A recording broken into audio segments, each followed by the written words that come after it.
I'm Ingo, and today we're going to be reading The Wonderful Wizard of Oz, and I hope you enjoy. Chapter 1, The Cyclone.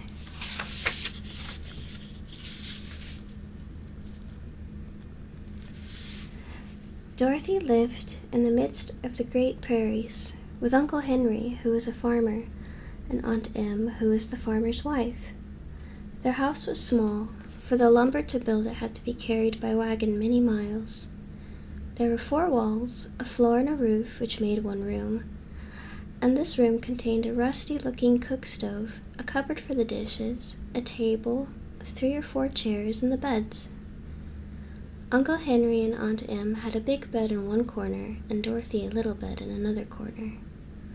There was no garret at all, and no cellar, except a small hole dug in the ground called a cyclone cellar, where the family could go in case one of those great whirlwinds arose, mighty enough to crush any building in its path. It was reached by a trap door in the middle of the floor, from which the ladder led down into a small dark hole. When Dorothy stood in the doorway and looked around, she could see nothing but the great gray prairie on every side. Not a tree nor a house broke the broad sweep of flat country that reached to the edge of the sky in all directions. The sun had baked the plowed land into a gray mass, with little cracks running through it. Even the grass was not green, for the sun had burnt the tops of the long blades until they were the same gray color to be seen everywhere. Once the house had been painted, but the sun blistered the paint and the rains washed it away, and now the house was as dull and gray as everything else. When Aunt Em came to live there, she was a young, pretty wife. The sun and wind had changed her too. They had taken the sparkle from her eyes and left them a sober gray. They had taken the red from her cheeks and lips, and they were gray as well. She was thin and gaunt and never smiled now. When Dorothy, who was an orphan, first came to her, Aunt Em had been so startled by the child's laughter that she would scream and press her hands upon her heart whenever Dorothy's merry voice reached her ears, and she still looked at the little girl with wonder that she could find anything to laugh at. Uncle Henry never laughed. He worked hard from morning till night and did not know what joy was. He was gray also, from his long beard to his rough boots, and he looked stern and solemn and rarely spoke. It was Toto that made Dorothy laugh and saved her from growing as gray as her other surroundings. Toto was not gray. He was a little black dog with long silky hair and a small black eyes that twinkled merrily on either side of his funny wee nose. Toto played all day long, and Dorothy played with him and loved him dearly. Today, however, they were not playing. Uncle Henry sat upon the doorstep and looked anxiously at the sky, which was even grayer than usual. Dorothy stood in the door with Toto in her arms and looked at the sky too. Aunt Em was washing the dishes. From the far north, they heard a low wail of the wind, and Uncle Henry and Dorothy could see where the long grass bowed in waves before the coming storm. There now came a sharp whistling in the air from the south, and as they turned their eyes that way, they saw ripples in the grass coming from that direction also. Suddenly, Uncle Henry stood up. "There's a cyclone coming, Em," he called to his wife. "I'll go look after the stock." Then he ran toward the sheds where the cows and horses were kept. Aunt Em dropped her work and came to the door. One glance told her of the danger close at hand. "Quick, Dorothy," she screamed. "Run for the cellar." Toto jumped out of Dorothy's arms and hid under the bed, and the girl started to get him. Aunt Em, badly frightened, threw open the trap door in the floor and climbed down the ladder into the small dark hole. Dorothy caught Toto at last and started to follow her aunt. When she was halfway across the room, there came a great shriek from the wind, and the house shook so hard that she lost her footing and sat down suddenly upon the floor. Then a strange thing happened. The house whirled around 2 or 3 times and rose slowly through the air. Dorothy felt as if she was going up in a balloon. The north and south winds met where the house stood and made it the exact center of the cyclone. In the middle of the cyclone, the air is generally still, but the great pressure of the wind on every side of the house raised it up higher and higher until it was at the very top of the cyclone, and there it remained and was carried miles and miles away as easily as you could carry a feather. It was very dark, and the wind howled horribly around her, but Dorothy found she was riding quite easily. After the first few whirls around, and one other time when the house tipped badly, she felt as if she was being rocked gently, like a baby in a cradle. Toto did not like it. He ran about the room, now here, now there, barking loudly, but Dorothy sat quite still on the floor and waited to see what would happen. Once Toto got too near the open trapdoor and fell in, and at first the little girl thought she had lost him, but soon she saw one of his ears sticking up through the hole, for the strong pressure of the air was keeping him up so that he could not fall. She crept to the hole, caught Toto by the ear, and dragged him into the room again, afterward closing the trapdoor so no more accidents could happen. Hour after hour passed away, and slowly Dorothy got over her fright, but she felt quite lonely, and the wind shrieked so loudly all about her that she nearly became deaf. At first she had wondered if she'd be dashed to pieces when the house fell again, but as the hours passed and nothing terrible happened, she stopped worrying and resolved to wait calmly and see what the future would bring. At last she crawled over the swaying floor to her bed and lay down upon it, and Toto followed and lay down beside her. In spite of the swaying of the house and the wailing of the wind, Dorothy soon closed her eyes and fell fast asleep.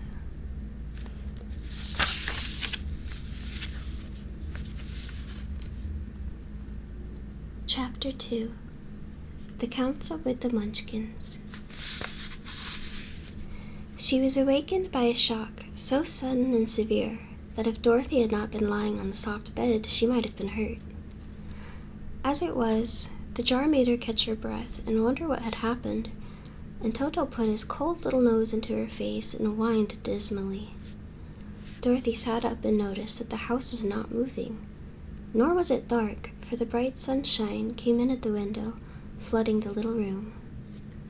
She sprang from her bed and with Toto at her heels ran and opened the door.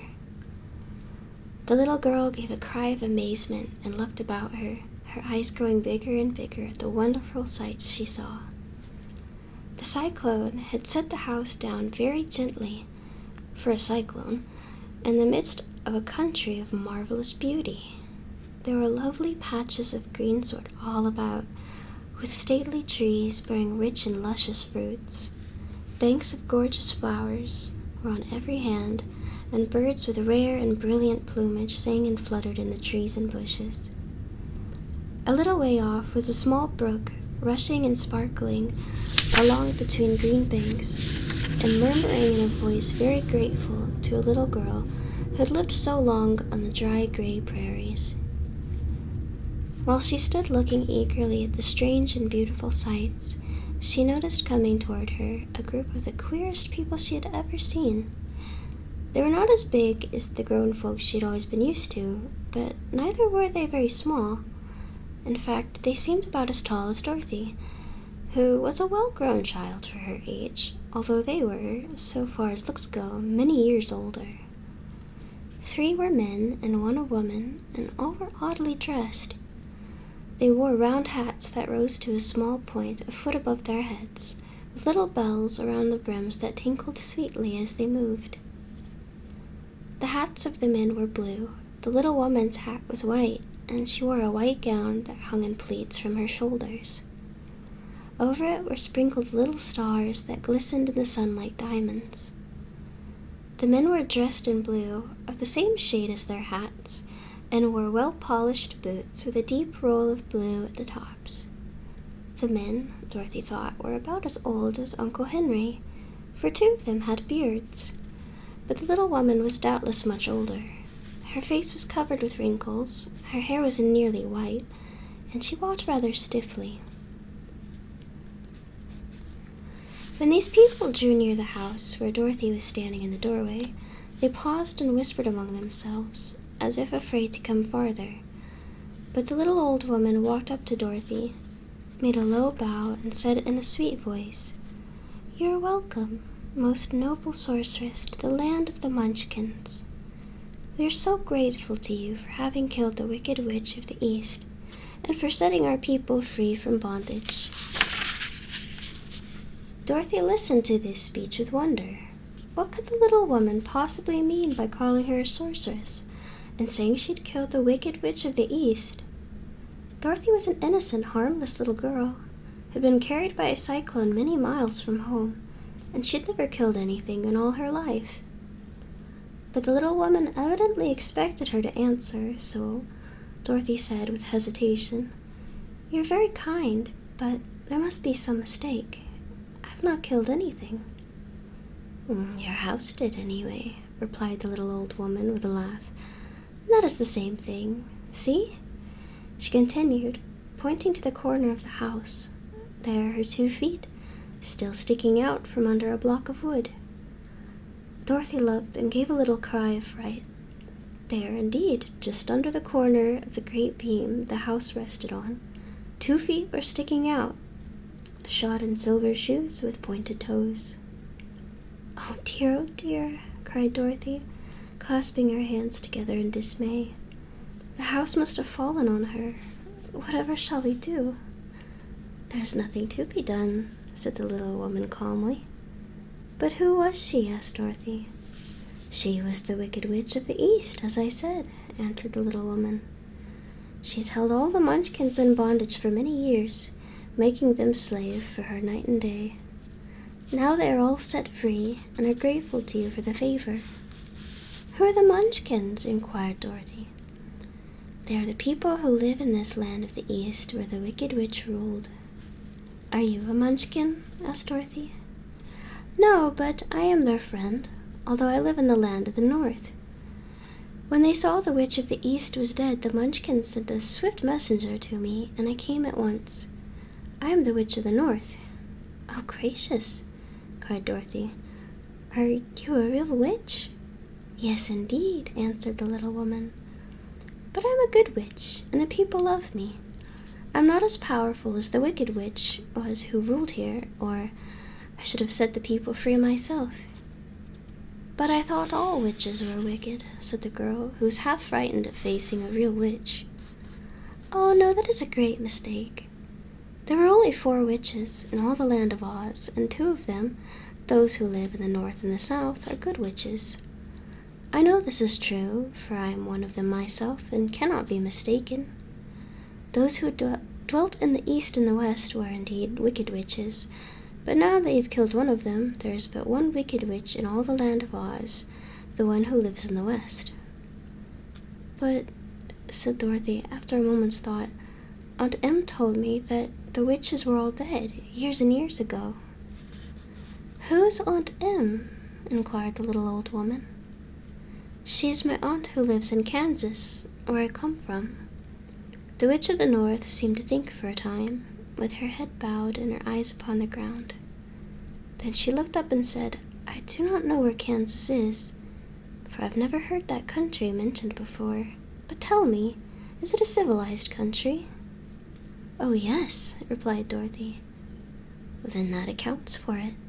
In the civilized countries, I believe there are no witches left, nor wizards, nor sorceresses, nor magicians.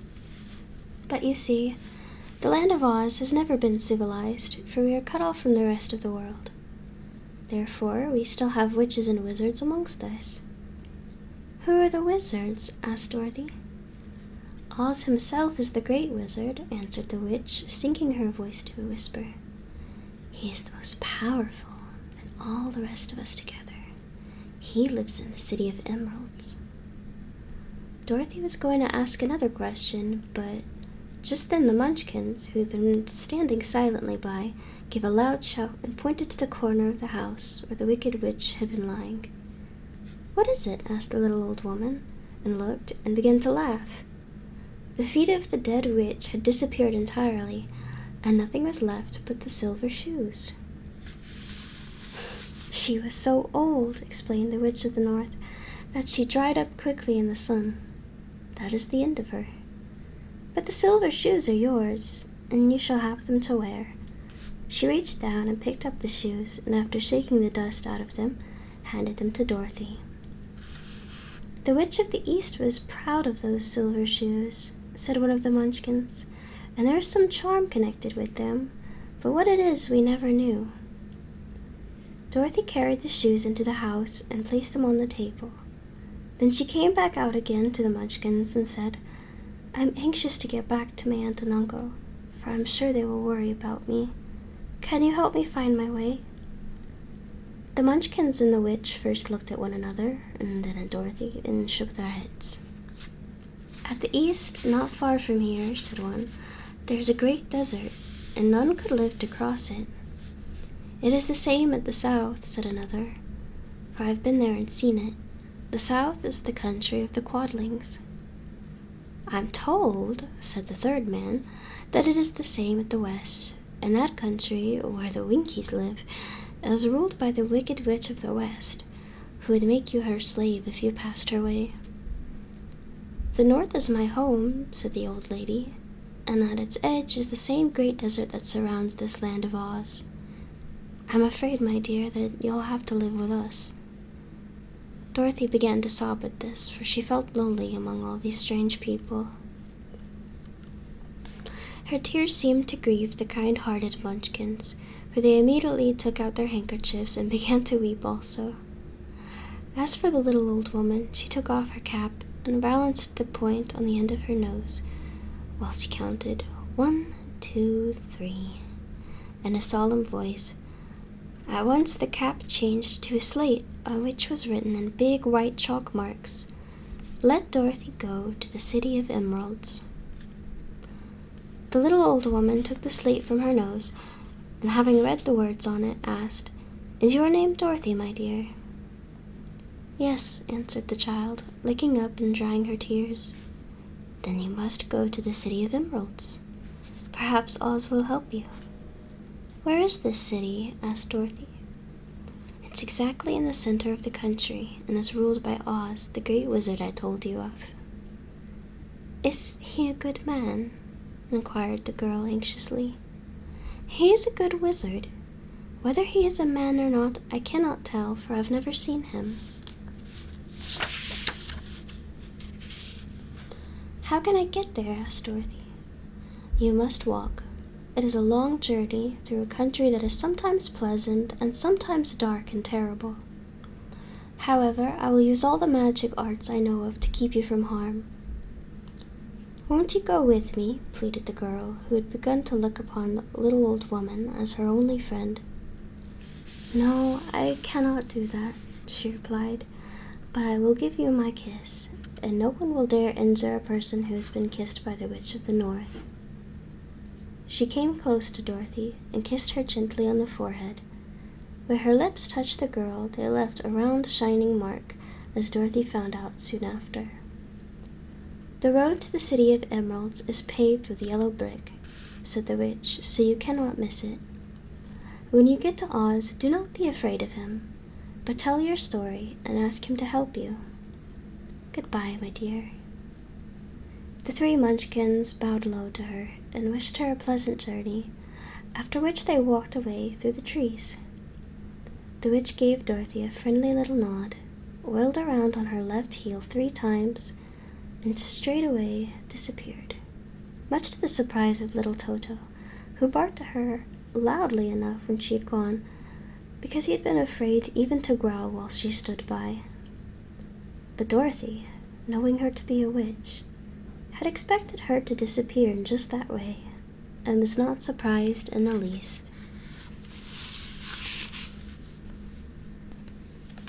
Chapter 3. How Dorothy Saved the Scarecrow. When Dorothy was left alone, she began to feel hungry, so she went to the cupboard and cut herself some bread, which she spread with butter. She gave some to Toto, and taking a pail from the shelf, she carried it down to the little brook and filled it with clear, sparkling water. Toto ran over to the trees and began to bark at the bird sitting there. Dorothy went to go get him, and saw such delicious fruit hanging from the branches that she gathered some of it, finding it just what she wanted to help out her breakfast. Then she went back to the house, and having helped herself and Toto to a good drink of the cool, clear water, she set about making ready for the journey to the City of Emeralds. Dorothy only had one other dress, but that happened to be clean and was hanging on a peg beside her bed. It was gingham with checks of white and blue, and although the blue was somewhat faded with many washings, it was still a pretty frock. The girl washed herself carefully, dressed herself in clean gingham, and tied her pink sunbonnet on her head. She took a little basket and filled it with bread from the cupboard, laying a white cloth over the top. Then she looked down at her feet and noticed how old and worn her shoes were.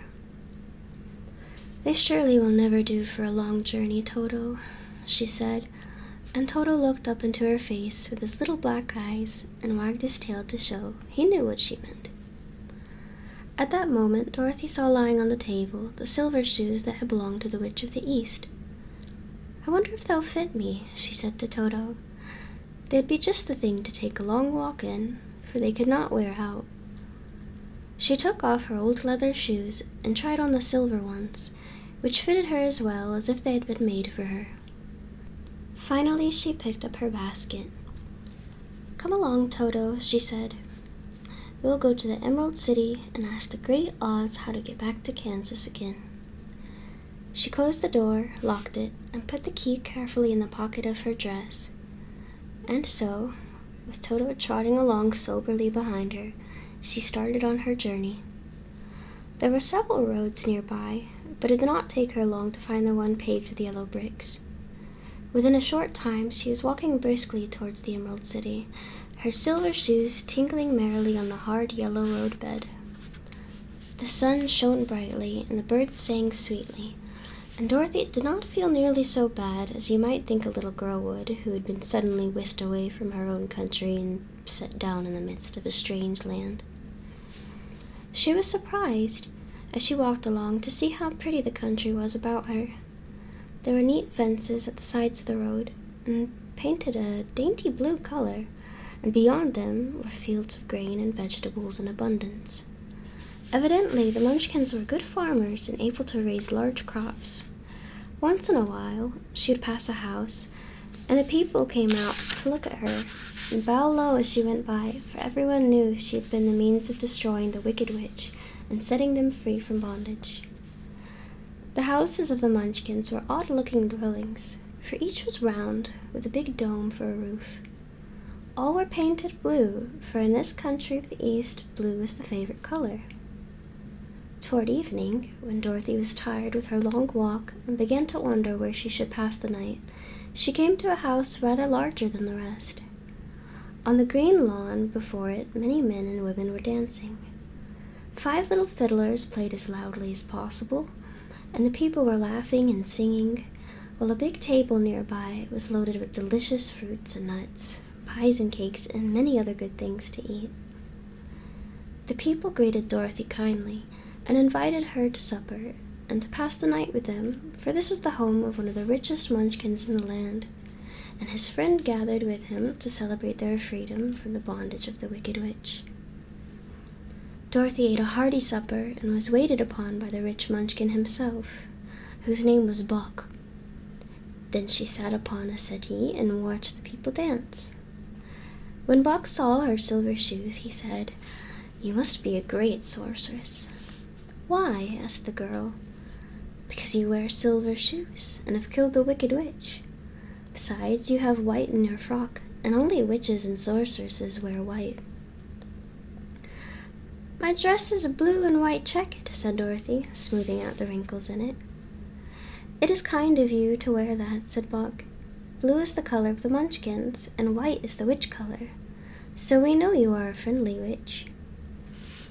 Dorothy did not know what to say to this, for all the people seemed to think her a witch, and she knew very well she was only an ordinary little girl who had come by the chance of a cyclone into a strange land.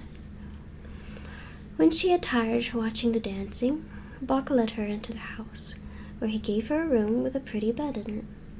The sheets were made of blue cloth, and Dorothy slept soundly in them till morning, with Toto curled up on the blue rug beside her. She ate a hearty breakfast and watched a wee munchkin baby, who played with Toto and pulled his tail and crowed and laughed in a way that greatly amused Dorothy. Toto was a fine curiosity to all the people, for they had never seen a dog before. "How far is it to the Emerald City?" the girl asked. "I do not know," answered Bok gravely, "for I have never been there. It is better for people to keep away from Oz unless they have business with him. But it is a long way to the Emerald City, and it will take you many days. The country here is rich and pleasant, but you must pass through rough and dangerous places before you reach the end of your journey." This worried Dorothy a little, but she knew that only the Great Oz could help her get to Kansas again, so she bravely resolved not to turn back. She bade her friends goodbye, and again started along the road of yellow brick. When she had gone several miles, she thought she would stop to rest, and so climbed to the top of a fence beside the road and sat down. There was a great cornfield beyond the fence, and not far away she saw a scarecrow placed high on a pole to keep the birds away from the ripe corn. Dorothy leaned her chin upon her hand and gazed thoughtfully at the scarecrow. Its head was a small sack stuffed with straw, with eyes, nose, and mouth painted on it to represent a face. An old pointed blue hat that had belonged to some munchkin was perched on his head, and the rest of the figure was a blue suit of clothes, worn and faded, which had also been stuffed with straw. On the feet were some old boots with blue tops, such as every man wore in this country, and the figure was raised above the stalks of corn by means of the pole stuck up its back. While Dorothy was looking earnestly into the queer painted face of the scarecrow, she was surprised to see one of the eyes slowly wink at her. She thought she must have been mistaken at first, for none of the scarecrows in Kansas ever wink. But presently the figure nodded its head to her in a friendly way. Then she climbed down from the fence and walked up to it, while Toto ran around the pole and barked. "Good day," said the scarecrow in a rather husky voice. "Did you speak?" asked the girl in wonder.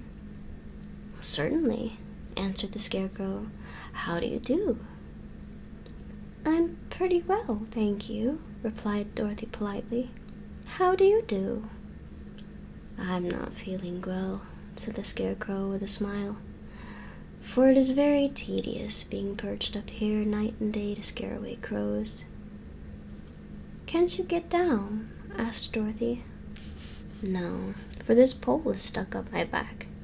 If you will please take away the pole, I shall be greatly obliged to you."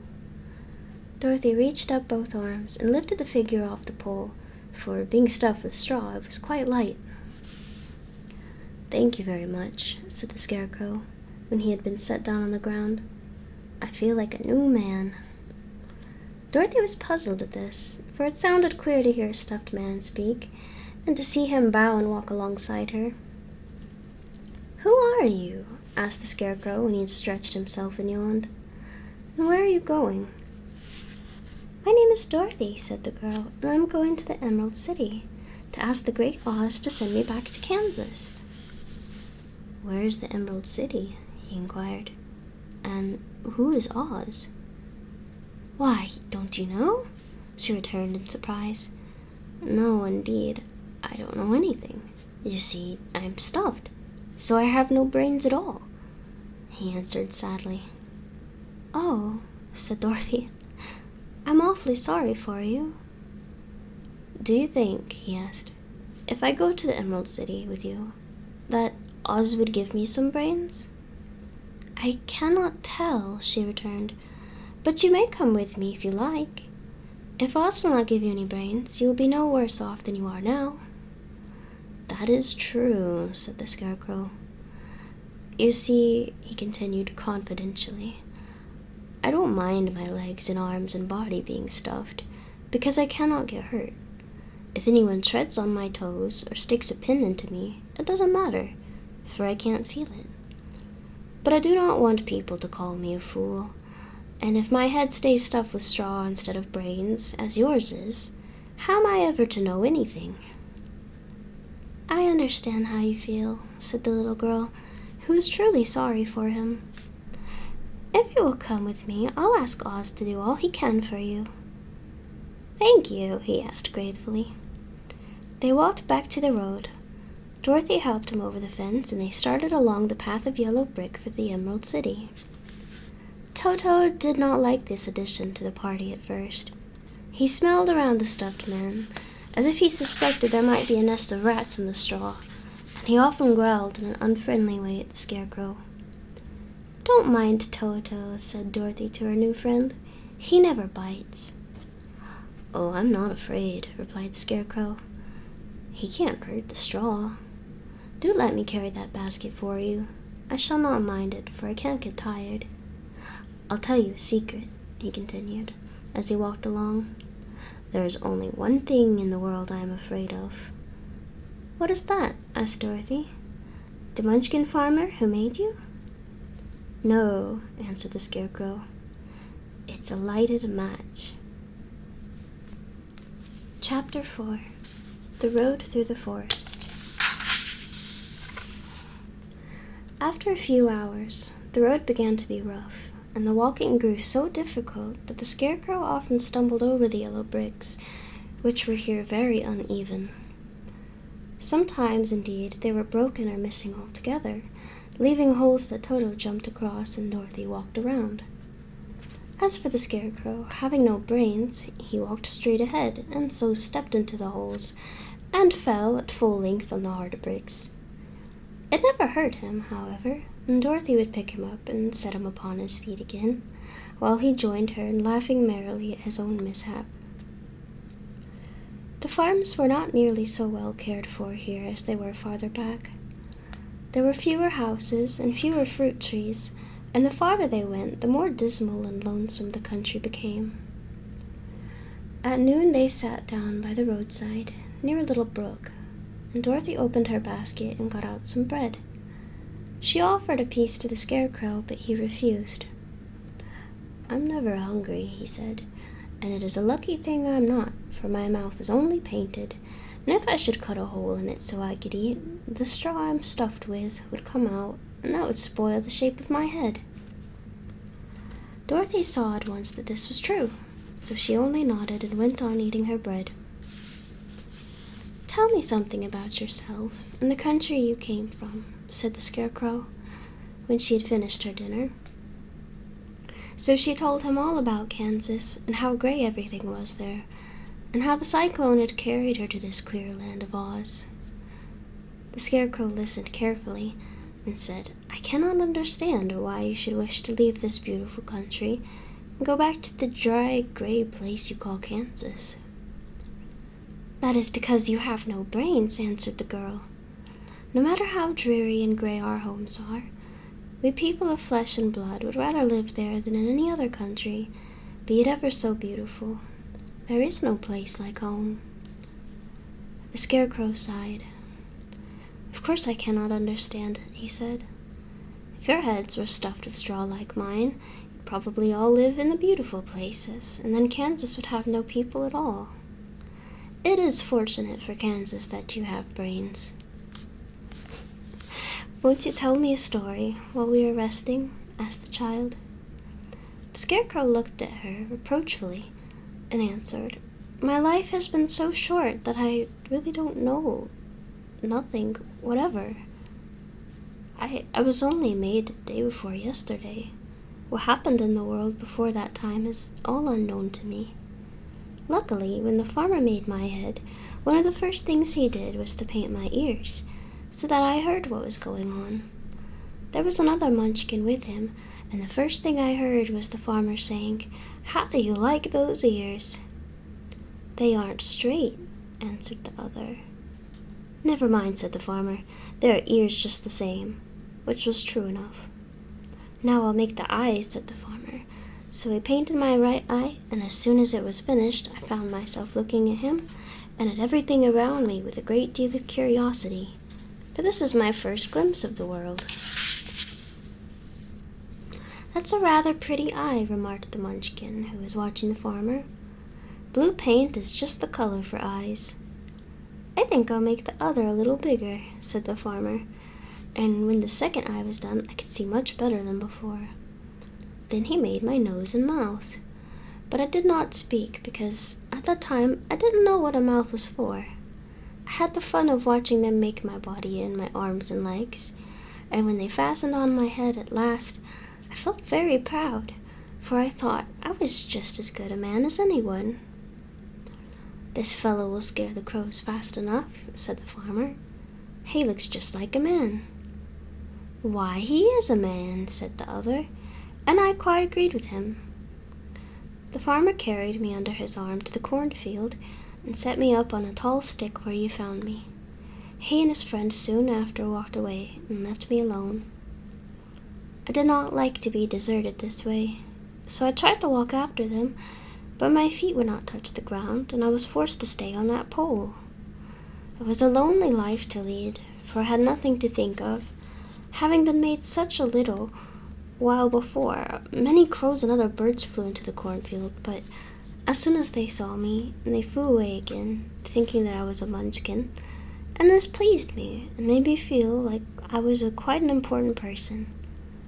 By and by, an old crow flew near me, and after looking at me carefully, he perched upon my shoulder and said, "I wonder if that farmer thought to fool me in this clumsy manner. Any crow of sense could see that you were only stuffed with straw." Then he hopped down at my feet and ate all the corn he wanted. The other birds, seeing he was not harmed by me, came to eat the corn too, so in a short time there was a great flock of them about me. I felt sad at this, for it showed I was not such a good scarecrow after all. But the old crow comforted me, saying, "If you only had brains in your head, you would be as good a man as any of them, and a better man than some of them. Brains are the only things worth having in this world, no matter whether one is a crow or a man." After the crows had gone, I thought this over, and decided I would try hard to get some brains.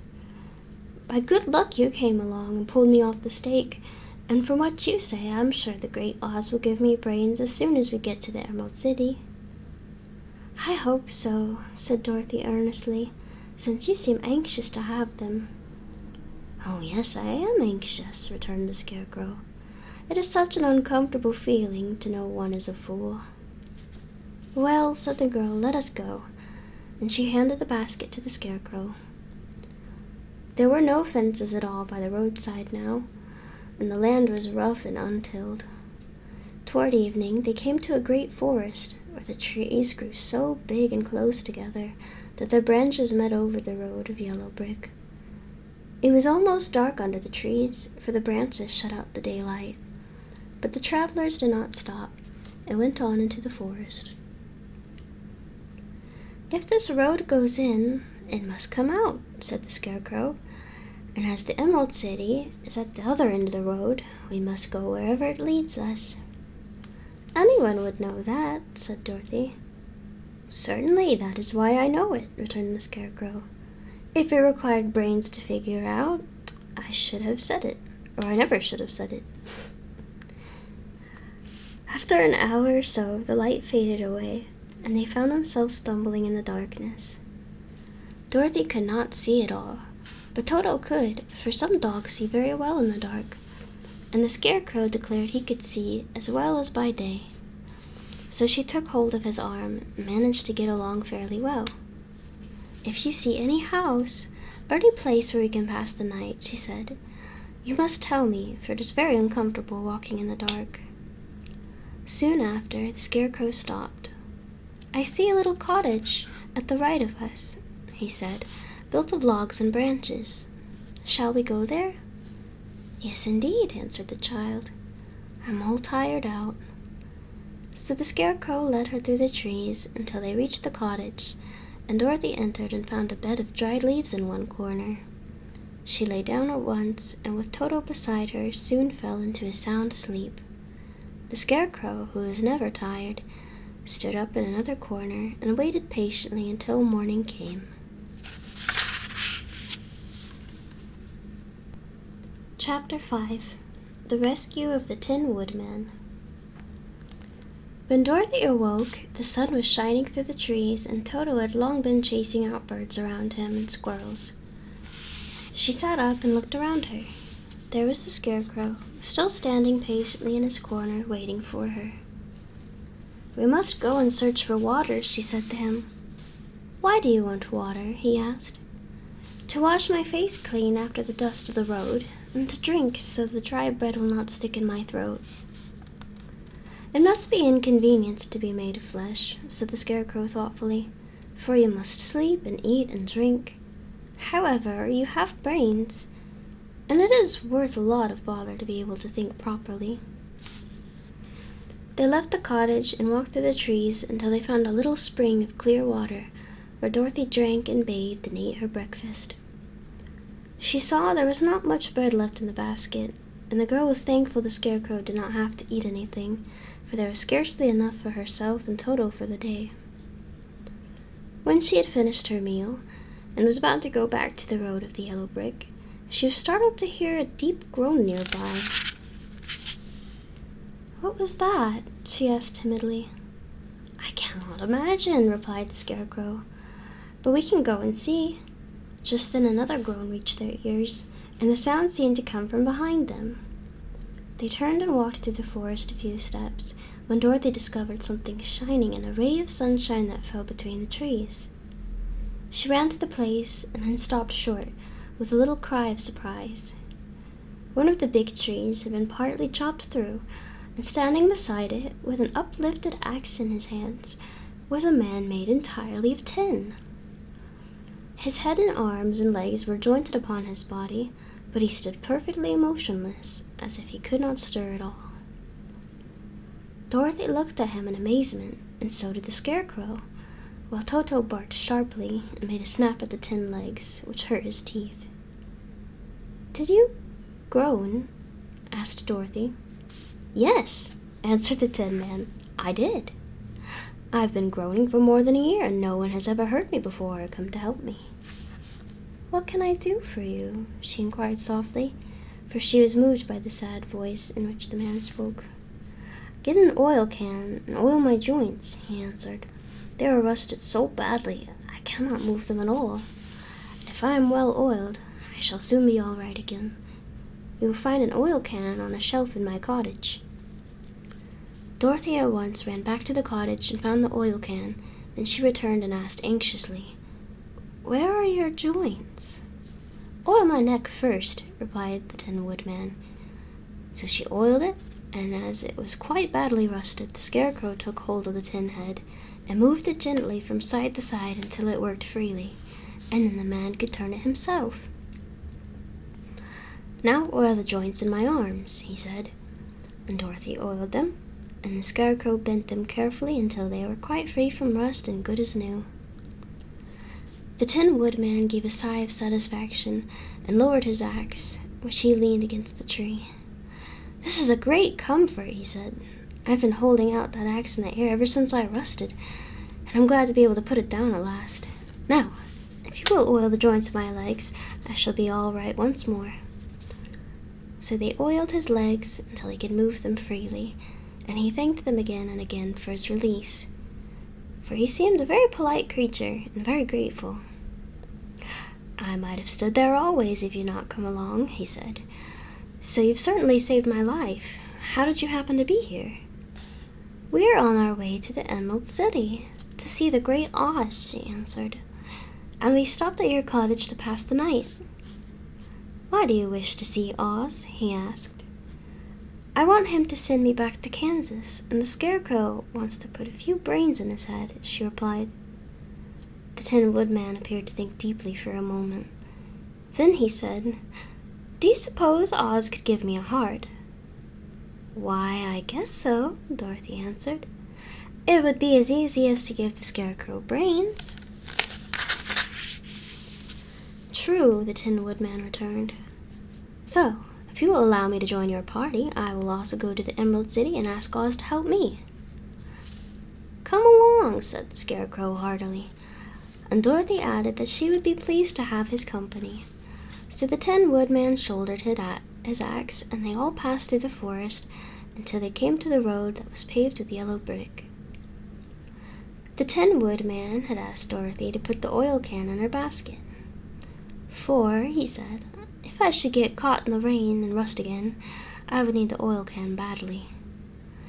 It was a good bit of luck to have their new comrade join the party, for soon after they had begun their journey again, they came to a place where the trees and branches grew so thick over the road that the travelers could not pass. But the Tin Woodman set to work with his axe and chopped so well that soon he cleared a passage for the entire party. Dorothy was thinking so earnestly as they walked along that she did not notice when the Scarecrow stumbled into a hole and rolled over to the side of the road. Indeed, he was obliged to call to her to help him up again. "Why didn't you walk around the hole?" asked the Tin Woodman. "I don't know enough," replied the Scarecrow cheerfully. "My head is stuffed with straw, you know, and that is why I'm going to Oz to ask him for some brains." "Oh, I see," said the Tin Woodman. "But after all, brains are not the best things in the world." "Have you any?" inquired the Scarecrow. "No, my head is quite empty," answered the Woodman. "But once I had brains, and a heart also. So, having tied them both, I should much rather have a heart." "And why is that?" asked the Scarecrow. "I will tell you my story, and then you will know." So while they were walking through the forest, the Tin Woodman told the following story. "I was born the son of a woodman who chopped down trees in the forest and sold the wood for a living. When I grew up, I too became a wood chopper, and after my father died, I took care of my old mother as long as she lived. Then I made up my mind that instead of living alone, I would marry, so that I might not become lonely. There was one of the Munchkin girls who was so beautiful that I soon grew to love her with all my heart. She, on her part, promised to marry me as soon as I could earn enough money to build a better house for her, so I set to work harder than ever. But the girl lived with an old woman who did not want her to marry anyone, for she was so lazy she wished the girl to remain with her and do the cooking and housework. So the old woman went to the Wicked Witch of the East and promised her 2 sheep and a cow if she would prevent the marriage. Thereupon the Wicked Witch enchanted my axe, and when I was chopping away at my best one day, for I was anxious to get at the new house and my wife as soon as possible, the axe slipped all at once and cut off my left leg. This at first seemed a great misfortune, for I knew a one-legged man could not do very well as a wood chopper. So I went to a tinsmith and had him make me a new leg out of tin. The leg worked very well, once I was used to it, but my action angered the Wicked Witch of the East, for she had promised the old woman I should not marry the pretty Munchkin girl. When I began chopping again, my axe slipped and cut off my right leg. Again I went to the tinsmith, and again he made me a leg out of tin. After this, the enchanted axe cut off my arms, one after the other, but nothing daunted, I had them replaced with tin ones. The Wicked Witch then made the axe slip and cut off my head, and at first I thought that was the end of me.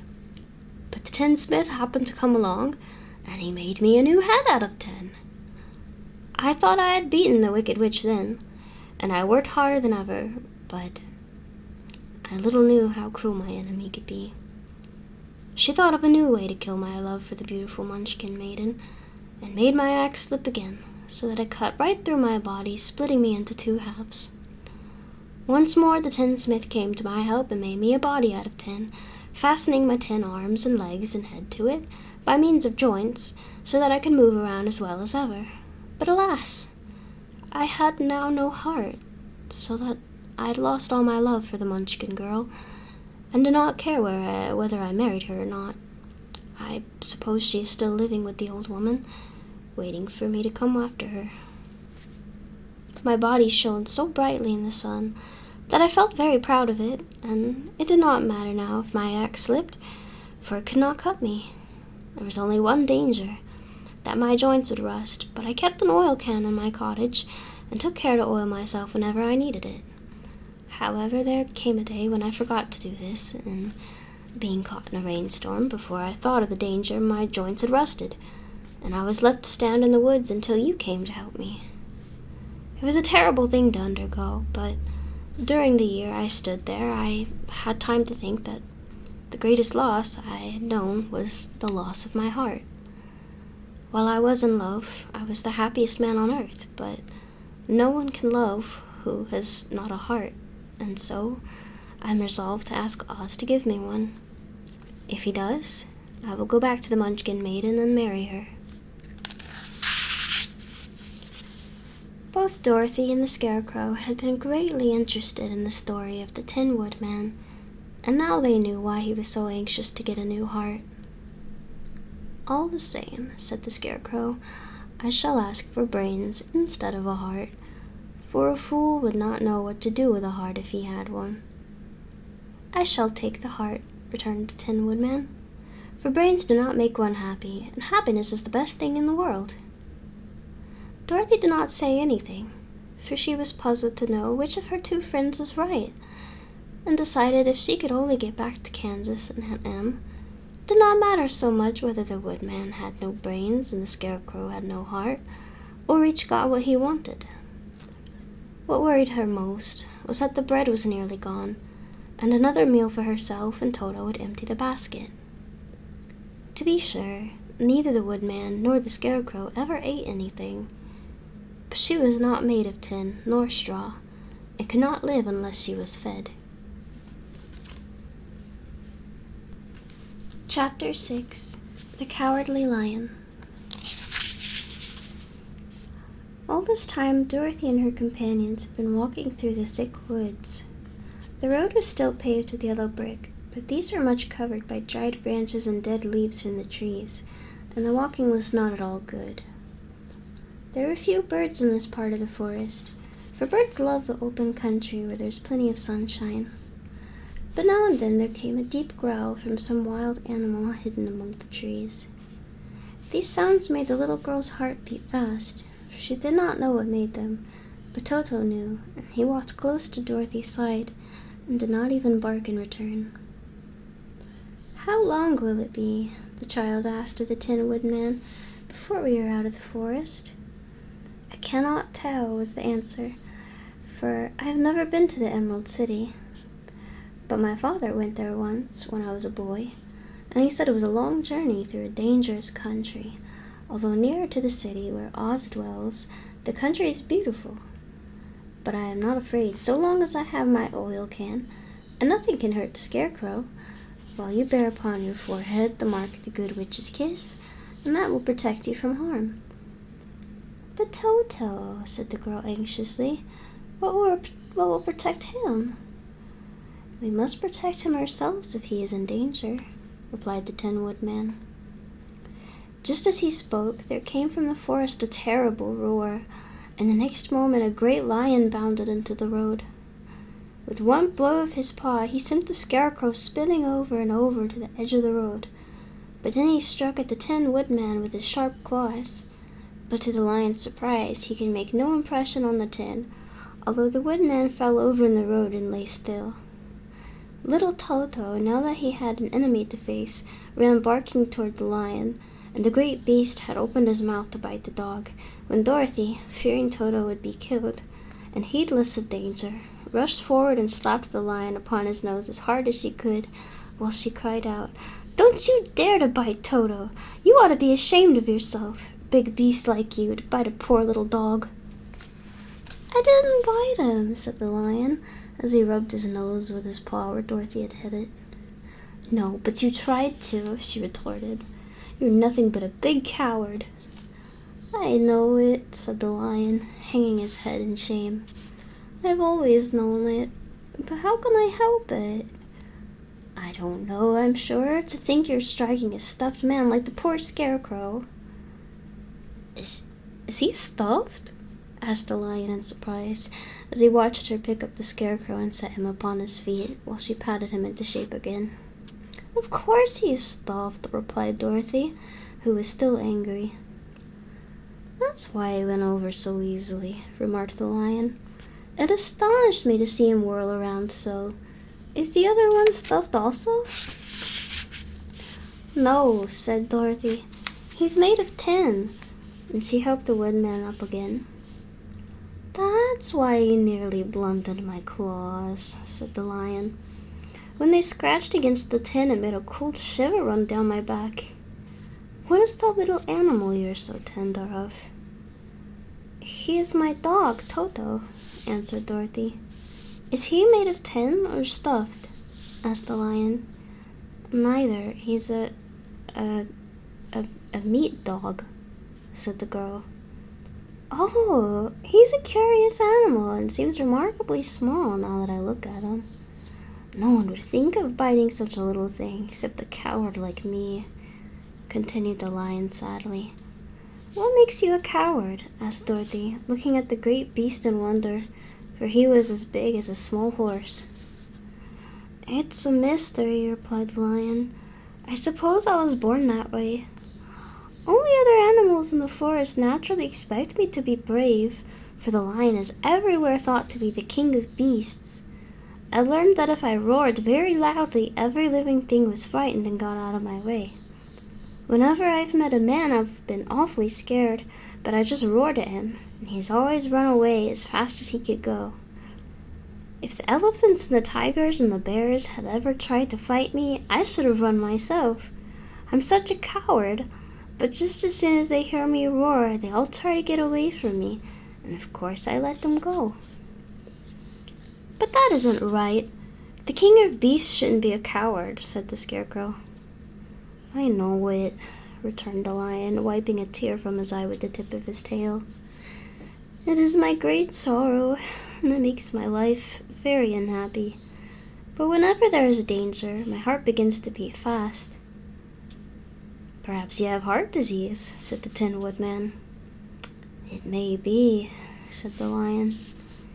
If you have, continued the Tin Woodman, you ought to be glad, for it proves you have a heart. For my part, I have no heart, so I cannot have heart disease. Perhaps, said the lion thoughtfully, if I had no heart, I should not be a coward. Have you brains? Asked the scarecrow. I suppose so. I've never looked to see, replied the lion. I'm going to the Great Oz to ask him to give me some, remarked the scarecrow, for my head is stuffed with straw. And I'm going to ask him to give me a heart, said the woodman. And I'm going to ask him to send Toto and me back to Kansas, added Dorothy. Do you think Oz could give me courage? Asked the cowardly lion. Just as easily as he could give me brains, said the scarecrow. Or give me a heart, said the Tin Woodman. Or send me back to Kansas, said Dorothy.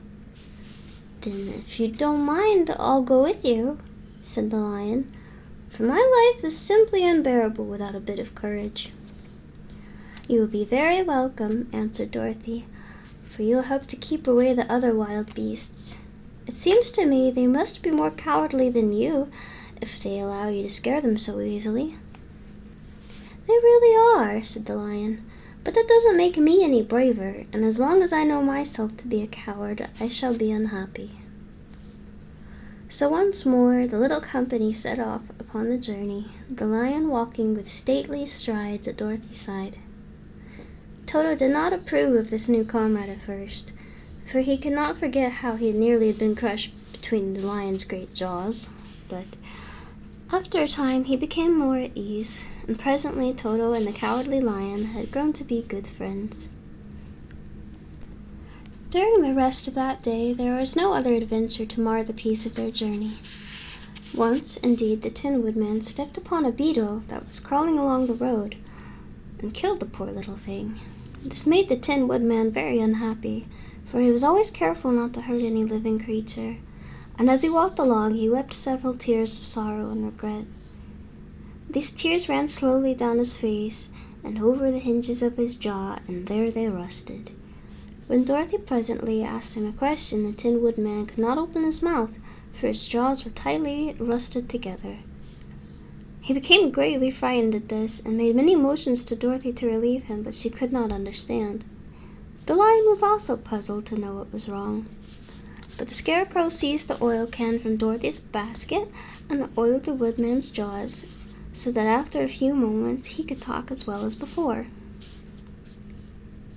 "This will serve me a lesson," said he, "to look where I step, for if I should kill another bug or beetle, I should surely cry again, and crying rusts my jaw so that I cannot speak."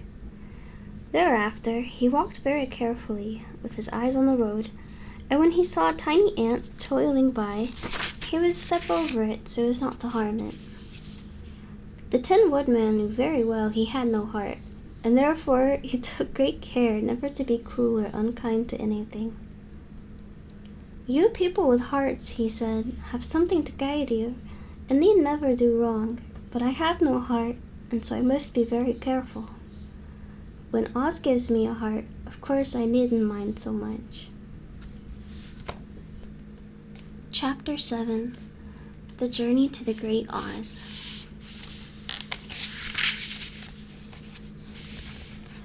They were obliged to camp out that night under a large tree in the forest, for there were no houses near. The tree made a good thick covering to protect them from the dew, and the Tin Woodman chopped a great pile of wood with his axe, and Dorothy built a splendid fire that warmed her and made her feel less lonely. She and Toto ate the last of their bread, and now she did not know what they would do for breakfast. "If you wish," said the lion, "I will go into the forest and kill a deer for you. You can roast it by the fire, since your tastes are so peculiar that you prefer cooked food, and then you will have a very good breakfast." "Don't, please don't," begged the Tin Woodman. "I should certainly weep if you killed a poor deer, and then my jaws would rust again." But the lion went away into the forest and found his own supper, and no one ever knew what it was, for he didn't mention it. And the Scarecrow found a tree full of nuts and filled Dorothy's basket with them, so that she would not be hungry for a long time.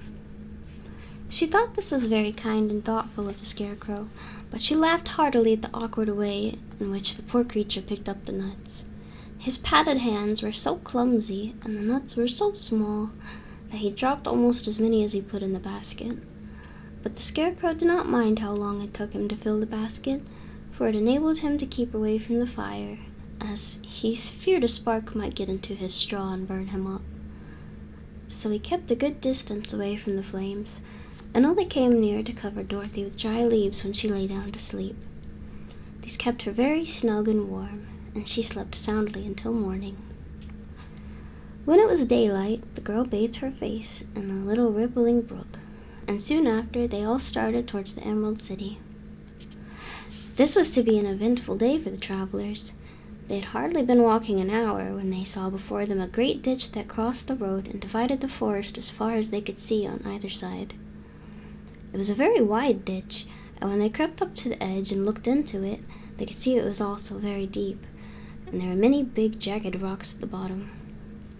The sides were so steep that none of them could climb down, and for a moment it seemed that their journey must end. "What shall we do?" asked Dorothy despairingly. "I haven't the faintest idea," said the Tin Woodman, and the lion shook his shaggy mane and looked thoughtful. But the Scarecrow said, "We cannot fly, that is certain. Neither can we climb down into this great ditch. Therefore, if we cannot jump over it, we must stop where we are." "I think I could jump over it," said the Cowardly Lion, after measuring the distance carefully in his mind. "Then we are all right," answered the Scarecrow, "for you can carry us all over on your back one at a time." "Well, I'll try it," said the Lion. "Who will go first?"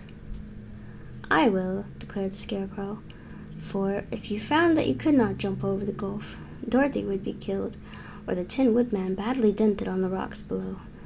But if I am on your back, it will not matter so much, for the fall could not hurt me at all." "I'm terribly afraid of falling myself," said the Cowardly Lion, "but I suppose there is nothing to do but try it. So get on my back and we'll make the attempt." The Scarecrow sat upon the lion's back, and the big beast walked to the edge of the gulf and crouched down. "Why don't you run and jump?" asked the Scarecrow. "Because that isn't the way we lions do these things," he replied. Then, giving a great spring, he shot through the air and landed safely on the other side.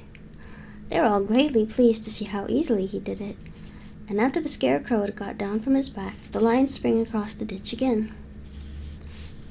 Dorothy thought she would go next, so she took Toto in her arms and climbed on the lion's back, holding tightly to his mane with one hand. The next moment, it seemed as if she was flying through the air, and then before she had time to think about it, she was safe on the other side. The lion went back a third time and got the Tin Woodman, and then they all sat down for a few moments to give the beast a chance to rest, for his great leaps had made his breath short, and he panted like a big dog that has been running too long. They found the forest very thick on this side, and it looked dark and gloomy. After the lion had rested, they started along the road of yellow brick, silently wondering, each in his own mind, if ever they would come to the end of the woods and reach the bright sunshine again. To add to their discomfort, they soon heard strange noises in the depths of the forest, and the lion whispered to them that it was in this part of the country that the Kalidas live. "What are the Kalidas?" asked the girl. "They are monstrous beasts with bodies like bears and heads like tigers," replied the lion, "and with claws so long and sharp that they could tear me in two as easily as I could kill Toto. I'm terribly afraid of the Kalidas." "I'm not surprised that you are," returned Dorothy. "They must be dreadful beasts." The lion was about to reply when suddenly they came to another gulf across the road. But this one was so broad and deep that the lion knew at once he could not leap across it. So they sat down to consider what they should do, and after serious thought, Scarecrow said, "Here is a great tree standing close to the ditch. If the Tin Woodman can chop it down so that it will fall to the other side, we could walk across it easily." "That is a first-rate idea," said the lion. "One would almost suspect you had brains in your head instead of straw." The Woodman set to work at once, and so sharp was his axe that the tree was soon chopped nearly through.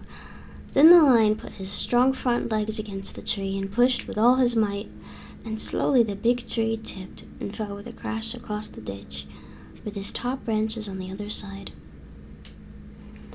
They had just started to cross this queer bridge when a sharp growl made them all look up, and to their horror they saw running toward them two great beasts with bodies like bears and heads like tigers. "They are the Kalidas," said the Cowardly Lion, beginning to tremble. "Quick," cried the Scarecrow, "let us cross over." So Dorothy went first, holding Toto in her arms. The Tin Woodman followed, and the Scarecrow came next. The lion, although he was certainly afraid, turned to face the Kalidas, and then he gave so loud and terrible a roar that Dorothy screamed, and the Scarecrow fell over backward, while even the fierce beast stopped short and looked at him in surprise.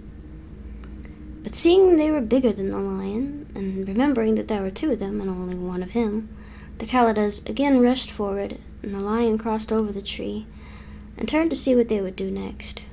Without stopping an instant, the fierce beast also began to cross the tree, and the lion said to Dorothy, "We are lost, for they will surely tear us to pieces with their sharp claws. But stand close behind me, and I will fight them so long as I am alive." "Wait a minute," called the Scarecrow. He had been thinking what was best to be done, and now he asked the Woodman to chop away one end of the tree that rested on their side of the ditch. The Tin Woodman began to use his axe at once, and just as the two Kalidas were nearly across, the tree fell with a crash into the gulf, carrying the ugly, snarling brutes with it, and both were dashed to pieces on the sharp rocks at the bottom. "Well," said the Cowardly Lion, drawing a long breath of relief, "I see we're going to live a little while longer, and I'm glad of it, for it must be a very uncomfortable thing to not be alive. Those creatures frightened me so badly that my heart is beating yet." "Ah," said the Tin Woodman sadly, "I wish I had a heart to beat." This adventure made the travelers more anxious than ever to get out of the forest, and they walked so fast that Dorothy became tired and had to ride on the lion's back. To their great joy, the trees became thinner the farther they advanced, and in the afternoon they suddenly came upon a broad river flowing swiftly just before them. On the other side of the water, they could see the road of yellow brick running through a beautiful country, with green meadows dotted with bright flowers, and all the road bordered with trees hanging full of delicious fruit. They were greatly pleased to see this delightful country before them. "How shall we cross the river?" asked Dorothy. "That is easily done," replied the Scarecrow. "The Tin Woodman must build us a raft, so we can float to the other side." So the Woodman took his axe and began to chop down small trees to make a raft, and while he was busy at this, the Scarecrow found on the river bank a tree full of fine fruit. This pleased Dorothy, who had eaten nothing but nuts all day, and she made a hearty meal of the ripe fruit. But it takes time to make a raft, even when one is as industrious and untiring as the Tin Woodman, and when night came the work was not done. So they found a cozy place under the trees where they slept well until the morning, and Dorothy dreamed of the Emerald City, and of the good Wizard Oz, who would soon send her back to her own home again. Chapter 8. The Deadly Poppy Field. Our little party of travelers awakened the next morning refreshed and full of hope, and Dorothy breakfasted like a princess off peaches and plums from the trees beside the river. Behind them was the dark forest they had passed safely through, although they had suffered many discouragements, but before them was a lovely sunny country that seemed to beckon them on to the Emerald City. To be sure, the broad river now cut them off from this beautiful land, but the raft was nearly done, and after the Tin Woodman had cut a few more logs and fastened them together with wooden pins, they were ready to start. Dorothy sat down in the middle of the raft and held Toto in her arms. When the Cowardly Lion stepped upon the raft, it tipped badly, for he was big and heavy, but the Scarecrow and the Tin Woodman stood upon the other end to steady it, and they had long poles in their hands to push the raft through the water.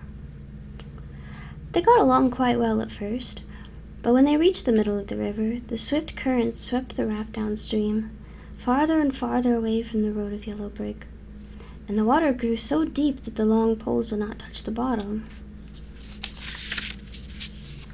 "This is bad," said the Tin Woodman, "for if we cannot get to the land, we shall be carried into the country of the Wicked Witch of the West, and she will enchant us and make us her slaves." "And then I should get no brains," said the Scarecrow. "And I should get no courage," said the Cowardly Lion. "And I should get no heart," said the Tin Woodman. "And I should never get back to Kansas," said Dorothy. "We must certainly get to the Emerald City if we can," the Scarecrow continued, and he pushed so hard on his long pole that it stuck fast in the mud at the bottom of the river. Then before he could pull it out again, or let go, the raft was swept away, and the poor Scarecrow was left clinging to the pole in the middle of the river. "Goodbye," he called after them, and they were very sorry to leave him.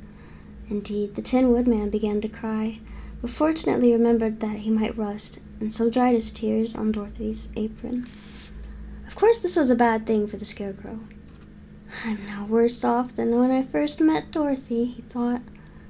"Then I was stuck on a pole in a cornfield where I could make believe scare the crows at any rate. Surely there's no use for a Scarecrow stuck on a pole in the middle of a river. I'm afraid I shall never have any brains after all." Down the stream the raft floated, and the poor Scarecrow was left far behind. Then the Lion said, "Something must be done to save us. I think I can swim to the shore and pull the raft after me, if you will only hold fast to the tip of my tail." So he sprang into the water, and the Tin Woodman caught fast hold of his tail. Then the Lion began to swim with all his might toward the shore. It was hard work, although he was so big, but by and by they were drawn out of the current, and then Dorothy took the Tin Woodman's long pole and helped push the raft to the land. They were all tired out when they reached the shore at last, and stepped off upon the pretty green grass. And they also knew that the stream had carried them a long way past the road of yellow brick that led to the Emerald City. "What shall we do now?" asked the Tin Woodman, as the lion lay down on the grass to let the sun dry him. "We must get back to the road in some way," said Dorothy. "The best plan will be to walk along the river bank until we come to the road again," remarked the lion. So when they were rested, Dorothy picked up her basket and they started along the grassy bank to the road from which the river had carried them.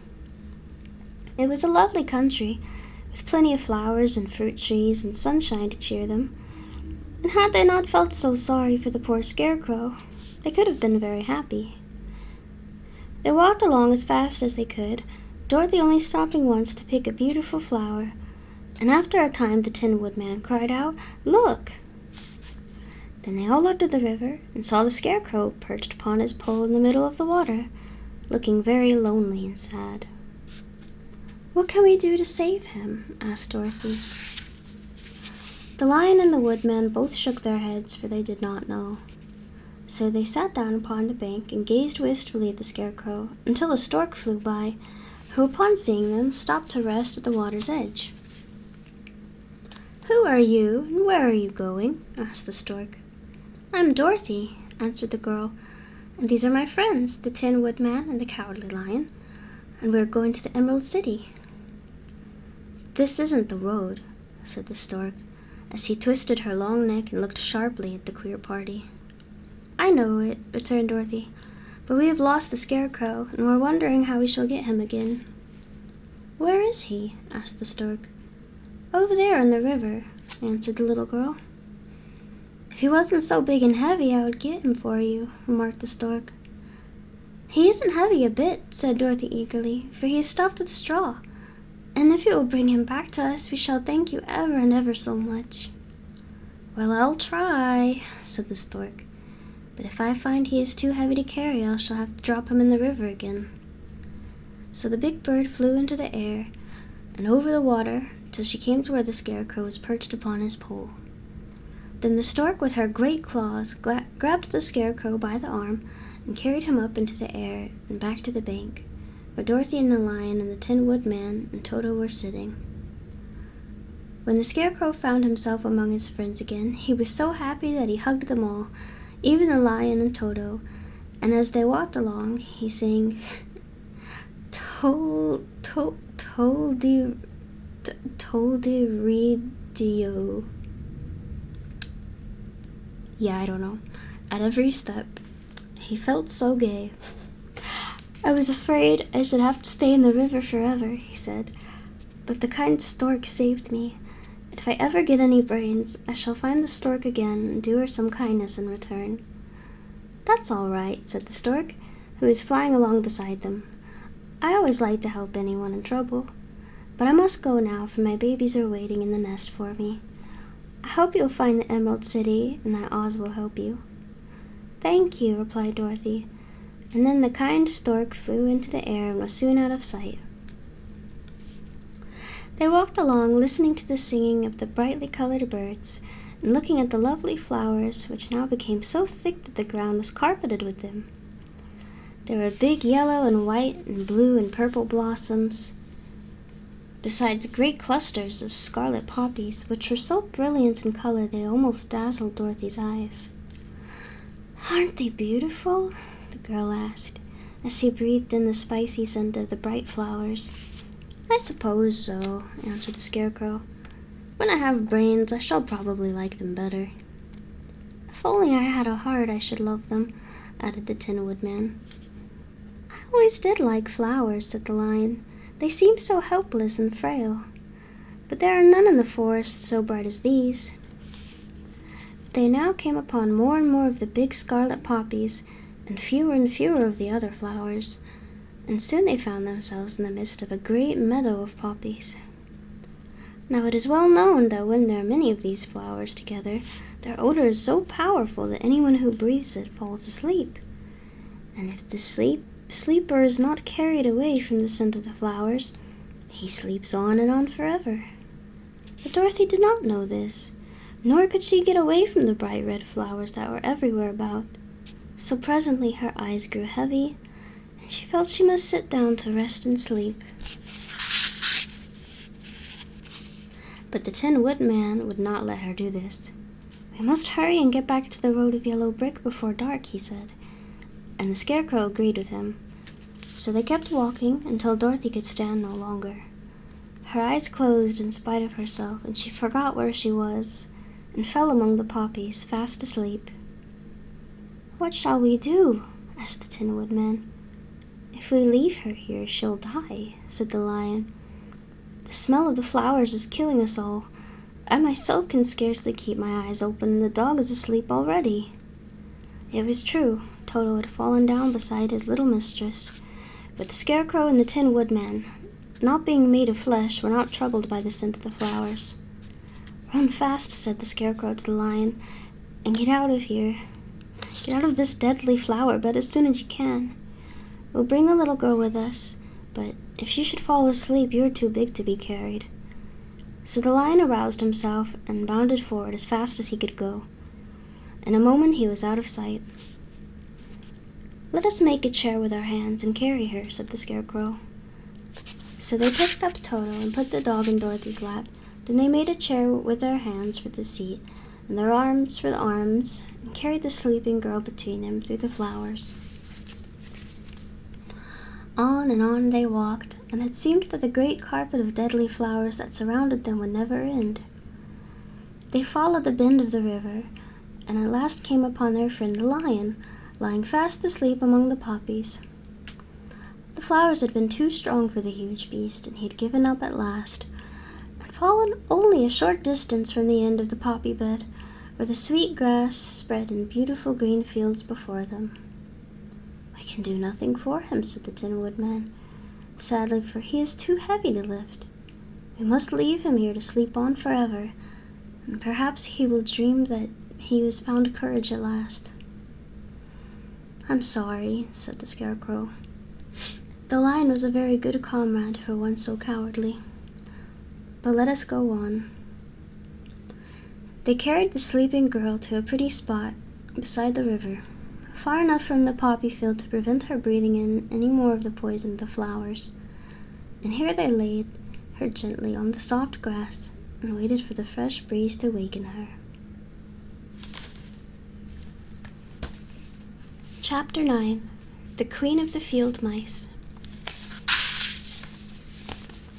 "We cannot be far from the road of yellow brick now," remarked the Scarecrow, as he stood beside the girl, "for we have come nearly as far as the river carried us away."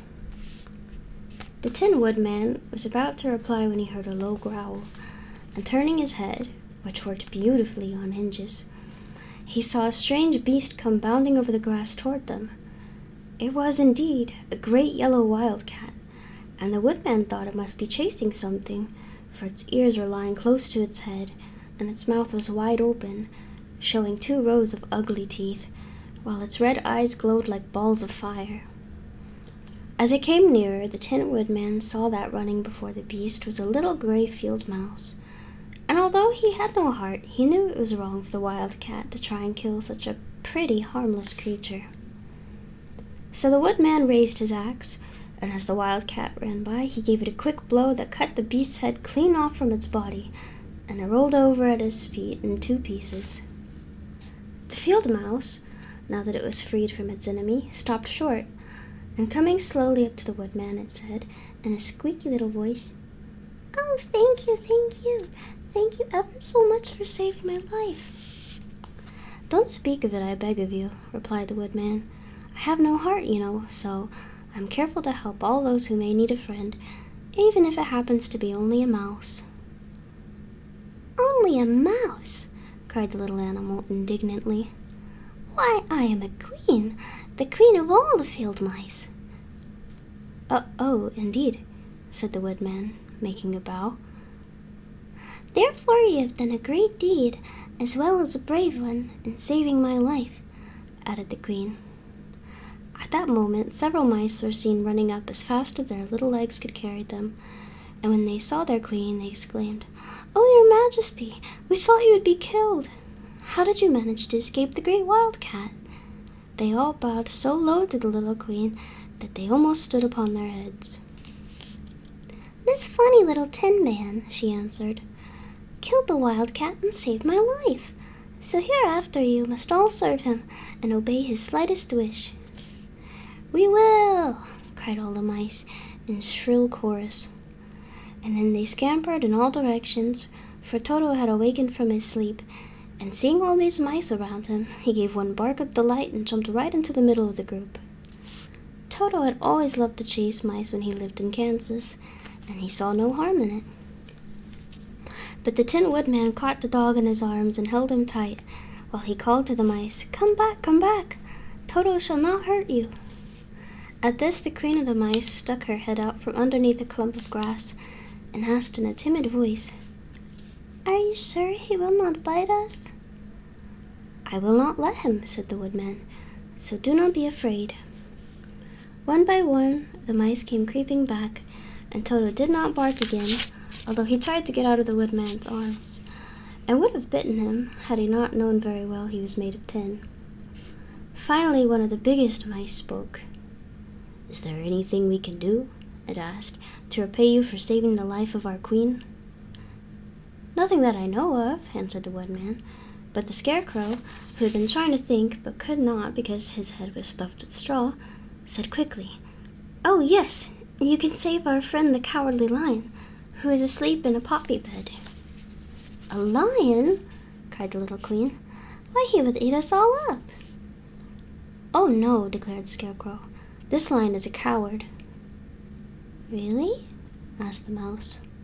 "He says so himself," answered the Scarecrow, "and he would never hurt anyone who is our friend. If you will help us to save him, I promise that he shall treat you all with kindness." "Very well," said the Queen. "We trust you. But what shall we do?" "Are there many of these mice which call you Queen and are willing to obey you?" "Oh yes, there are thousands," she replied. "And send them all to come here as soon as possible, and let each one bring a long piece of string." The Queen returned to the mice that attended her and told them to go at once and get all her people.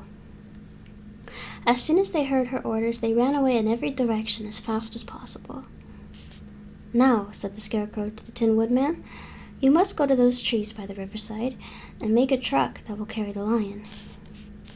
So the Woodman went at once to the tree and began to work, and he soon made a truck out of the limbs of trees, from which he chopped away all the leaves and branches.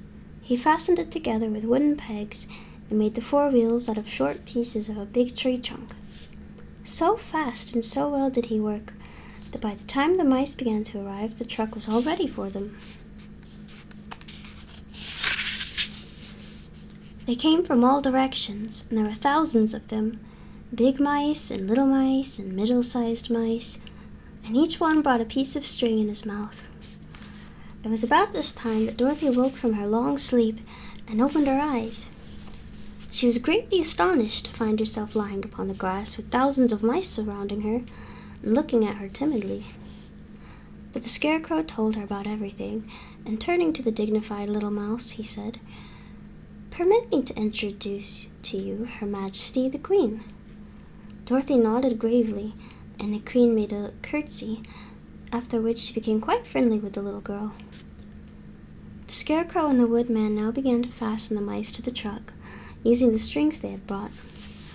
One end of a string was tied around the neck of each mouse, and the other end to the truck. Of course, the truck was 1,000 times bigger than any of the mice who were to draw it, but when all the mice had been harnessed, they were able to pull it quite easily. Even the Scarecrow and the Tin Woodman could sit on it, and were drawn swiftly by their queer little horses to the place where the lion lay asleep. After a great deal of hard work, for the lion was heavy, they managed to get him up on the truck. Then the Queen hurriedly gave her people the order to start, for she feared if the mice stayed among the poppies too long, they would also fall asleep. At first the little creatures, many though they were, could hardly stir the heavily loaded truck, but the Woodman and the Scarecrow both pushed from behind, and they got along better. Soon they rolled the lion out of the poppy bed to the green fields, where he could breathe the sweet, fresh air again instead of the poisonous scent of the flowers. Dorothy came to meet them and thanked the little mice warmly for saving her companion from death. She had grown so fond of the big lion she was glad he had been rescued. Then the mice were unharnessed from the truck and scampered away through the grass to their homes. The queen of the mice was the last to leave. "If you ever need us again," she said, "come out into the field and call, and we shall hear you and come to your assistance. Goodbye." "Goodbye," they all answered. And away the queen ran, while Dorothy held Toto tightly, lest he should run after her and frighten her. After this, they sat down beside the lion until he should awaken, and the Scarecrow brought Dorothy some fruit from a tree nearby, which she ate for dinner. Chapter 10. The Guardian of the Gate. It was some time before the Cowardly Lion awakened, for he had lain among the poppies for a long while, breathing in their deadly fragrance. But when he did open his eyes and roll off the truck, he was very glad to find himself still alive. "I ran as fast as I could," he said, sitting down and yawning. "But the flowers were too strong for me. How did you get me out?" Then they told him of the field mice, and how they had generously saved him from death, and the Cowardly Lion laughed and said, "I've always thought myself very big and terrible, yet such little things as flowers came near to killing me, and such small animals as mice have saved my life. How strange it all is! But comrades, what shall we do now?"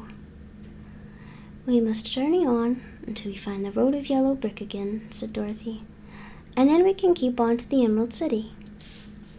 So, the lion being fully refreshed and feeling quite himself again, they all started upon the journey, greatly enjoying the walk through the soft, fresh grass. And it was not long before they reached the road of yellow brick and turned again toward the Emerald City where the great Oz dwelled. The road was smooth and well paved now, and the country about was beautiful, so that the travelers rejoiced in leaving the forest far behind, and with it the many dangers they had met in its gloomy shades. Once more they could see fences built beside the road, but these were painted green, and when they came to a small house in which a farmer evidently lived, that was also painted green. They passed by several of these houses during the afternoon, and sometimes people came to the doors and looked at them as if they'd like to ask questions, but no one came near them, nor spoke to them because of the great lion, of which they were very much afraid. The people were all dressed in clothing of a lovely emerald green color, and wore peaked hats like those of the Munchkins. "This must be the land of Oz," said Dorothy, "and we are surely getting near the Emerald City." "Yes," answered the Scarecrow, "everything is green here, while in the country of the Munchkins blue is the favorite color. But the people do not seem to be as friendly as the Munchkins, and I'm afraid we shall be unable to find a place to pass the night." "I should like something to eat besides fruit," said the girl, "and I'm sure Toto is nearly starved. Let us stop at the next house and talk to the people." So when they came to a good-sized farmhouse, Dorothy walked boldly up to the door and knocked. A woman opened it just far enough to look out, and said, "What do you want, child, and why is that great lion with you?" "We wish to pass the night with you, if you will allow us," answered Dorothy. "And the lion is my friend and a comrade, and will not hurt you for the world." "Is he tame?" asked the woman, opening the door a little wider. "Oh, yes," said the girl, "and he is a great coward, too. He'll be more afraid of you than you are of him." "Well," said the woman, after thinking it over and taking another peep at the lion, "if that is the case, you may come in, and I will give you some supper and a place to sleep." So they all entered the house, where there were, besides the woman, 2 children and a man. The man had hurt his leg, and was lying on the couch in a corner. They seemed greatly surprised to see so strange a company, and while the woman was busy laying the table, the man asked, "Where are you all going?" "To the Emerald City," said Dorothy, "to see the great Oz." "Oh, indeed," exclaimed the man. "Are you sure that Oz will see you?" "Why not?" she replied. "Why, it is said that he never lets anyone come into his presence. I've been to the Emerald City many times, and it is a beautiful and wonderful place, but I've never been permitted to see the great Oz, nor do I know of any living person who has seen him." "Does he ever go out?" asked the Scarecrow. "Never. He sits day by day in the great throne room of his palace, and even those who wait upon him do not see him face to face." "What is he like?" asked the girl. "That is hard to tell," said the man thoughtfully. "You see, Oz is a great wizard and can take on any form he wishes. So that some say he looks like a bird, and some say he looks like an elephant, and some say he looks like a cat. To others he appears as a beautiful fairy or a brownie, or in any other form that pleases him. But who the real Oz is, when he is in his own form, no living person can tell." "That is very strange," said Dorothy. "But we must try in some way to see him, or we shall have made our journey for nothing." "Why do you wish to see the terrible Oz?" asked the man. "I want him to give me some brains," said the Scarecrow eagerly. "Oh, Oz could do that easily enough," declared the man. "He has more brains than he needs." "And I want him to give me a heart," said the Tin Woodman. "That will not trouble him," continued the man, "for Oz has a large collection of hearts of all shapes and sizes." "And I want him to give me courage," said the Cowardly Lion. "Oz keeps a great pot of courage in his throne room," said the man, "which he's covered with a golden plate to keep it from running over. He'll be glad to give you some." "And I want him to send me back to Kansas," said Dorothy. "Where's Kansas?" asked the man with surprise. I don't know," replied Dorothy sorrowfully, "but it is my home, and I'm sure it's somewhere." "Very likely. Well, Oz can do anything, so I suppose he'll find Kansas for you. But first you must get to see him, and that will be a hard task, for the Great Wizard does not like to see anyone, and he usually has his own way. But what do you want?" he continued, speaking to Toto. Toto only wagged his tail, for, strange to say, he could not speak. The woman now called them to supper. It was ready, so they gathered around the table, and Dorothy ate some delicious porridge and a dish of scrambled eggs and a plate of nice white bread, and enjoyed her meal. The lion ate some of the porridge, but did not care for it, saying it was made from oats, and oats were food for horses, not lions. The Scarecrow and the Tin Woodman ate nothing at all. Toto ate a little of everything, and was glad to get a good supper again. The woman now gave Dorothy a bed to sleep in, and Toto lay down beside her, while the lion guarded the door of her room so she might not be disturbed. The Scarecrow and the Tin Woodman stood up in a corner and kept quiet all night, although of course they could not sleep. The next morning, as soon as the sun was up, they started on their way, and soon saw a beautiful green glow in the sky just before them.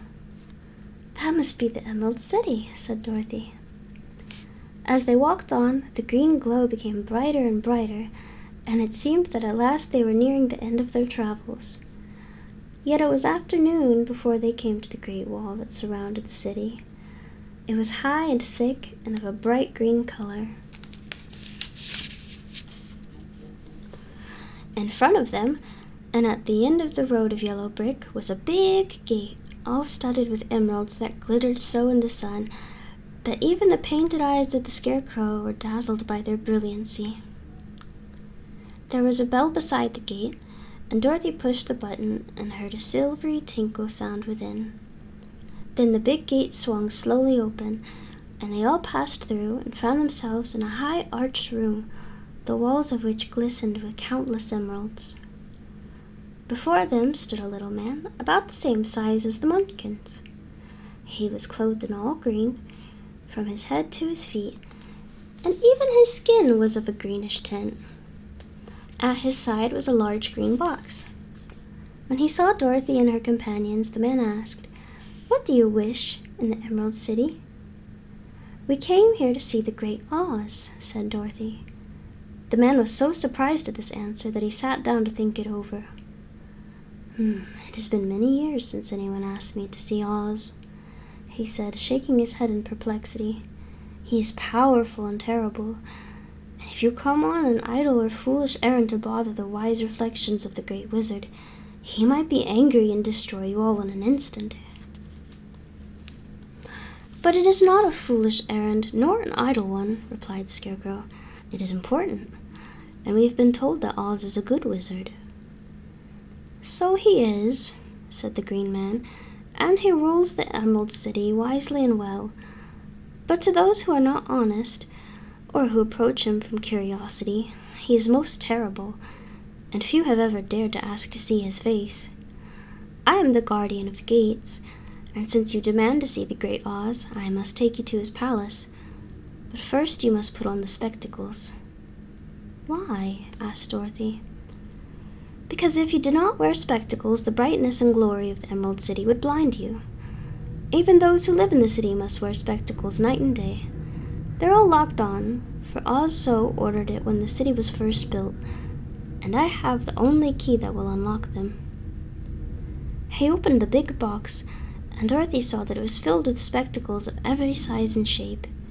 All of them had green glasses in them. The guardian of the gates found a pair that would just fit Dorothy and put them over her eyes. There were 2 golden bands fastened to them that passed around the back of her head, where they were locked together by a little key that was at the end of a chain the guardian of the gates wore around his neck. When they were on, Dorothy could not take them off, as she wished. But of course she did not wish to be blinded by the glare of the Emerald City, so she said nothing. Then the Green Man fitted spectacles for the Scarecrow and the Tin Woodman and the Lion, and even on little Toto, and all were locked fast with the key. Then the guardian of the gates put on his own glasses and told him he was ready to show them to the palace. Taking a big golden key from a peg on the wall, he opened another gate, and they all followed him through the portal into the streets of the Emerald City.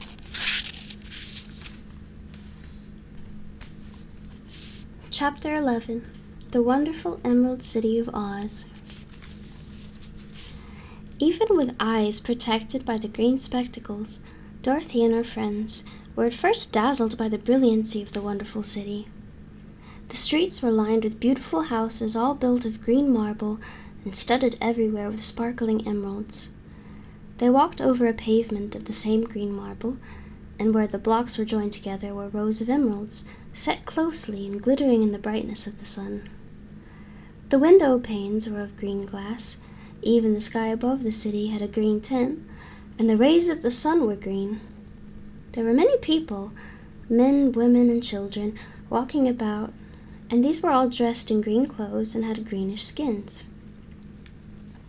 They looked at Dorothy and her strangely assorted company with wondering eyes, and the children all ran away and hid behind their mothers when they saw the lion, but no one spoke to them. Many shops stood in the street, and Dorothy saw that everything in them was green. Green candy and green popcorn were offered for sale, as well as green shoes, green hats, and green clothes of all sorts. At one place, a man was selling green lemonade, and when the children bought it, Dorothy could see that they paid for it with green pennies. There seemed to be no horses nor animals of any kind. The men carried things around in little green carts, which they pushed before them. Everyone seemed happy and contented and prosperous. The guardian of the gates led them through the streets until they came to a big building, exactly in the middle of the city, which was the Palace of Oz, the Great Wizard. There was a soldier before the door, dressed in a green uniform and wearing a long green beard. "Here are strangers," said the guardian of the gates to him, "and they demand to see the Great Oz." "Step inside," answered the soldier, "and I will carry your message to them." So they passed through the palace gates and were led into a big room with a green carpet and a lovely green furniture set with emeralds. The soldier made them all wipe their feet upon a green mat before entering this room, and when they were seated, he said politely, "Please make yourselves comfortable while I go to the door of the throne room and tell Oz you are here." They had to wait a long time before the soldier returned. When at last he came back, Dorothy asked, "Have you seen Oz?" "Oh no," returned the soldier, "I have never seen him, but I spoke to him as he sat behind his screen and gave him your message.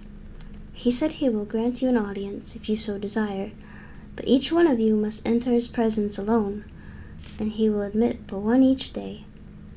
Therefore, as you must remain in the palace for several days, I'll have you shown to rooms where you may rest in comfort after your journey." "Thank you," replied the girl. "That is very kind of Oz." The soldier now blew upon a green whistle, and at once a young girl, dressed in a pretty green silk gown, entered the room. She had lovely green hair and green eyes, and she bowed low before Dorothy as she said, "Follow me, and I will show you to your room." So Dorothy said goodbye to all her friends except Toto, and taking the dog in her arms, followed the green girl through 7 passages and up 3 flights of stairs until they came to a room at the front of the palace. It was the sweetest little room in the world, with a soft, comfortable bed that had sheets of green silk and a green velvet counterpane. There was a tiny fountain in the middle of the room that shot a spray of green perfume into the air to fall back into a beautifully carved green marble basin. Beautiful green flowers stood in the windows, and there was a shelf with a row of little green books. When Dorothy had time to open these books, she found them full of queer green pictures that made her laugh. They were so funny. In a wardrobe, there were many green dresses made of silk and satin and velvet, and all of them fitted Dorothy exactly.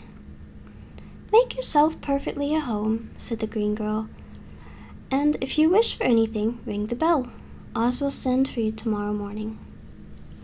She left Dorothy alone and went back to the others. These she also led to rooms, and each one of them found himself lodged in a very pleasant part of the palace.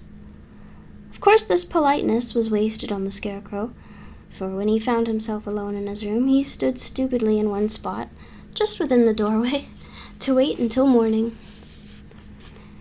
It would not rest him to lie down, and he could not close his eyes, so he remained all night staring at a little spider which was weaving its web in the corner of the room, just as if it were not one of the most wonderful rooms in the world. The Tin Woodman lay down on his bed from force of habit, for he remembered when he was made of flesh, but not being able to sleep, he passed the night moving his joints up and down to make sure they kept in good working order. The Lion would have preferred a bed of dried leaves in the forest, and did not like being shut up in a room, but he had too much sense to let this worry him, so he sprang upon the bed and rolled himself up like a cat, and purred himself asleep in a minute.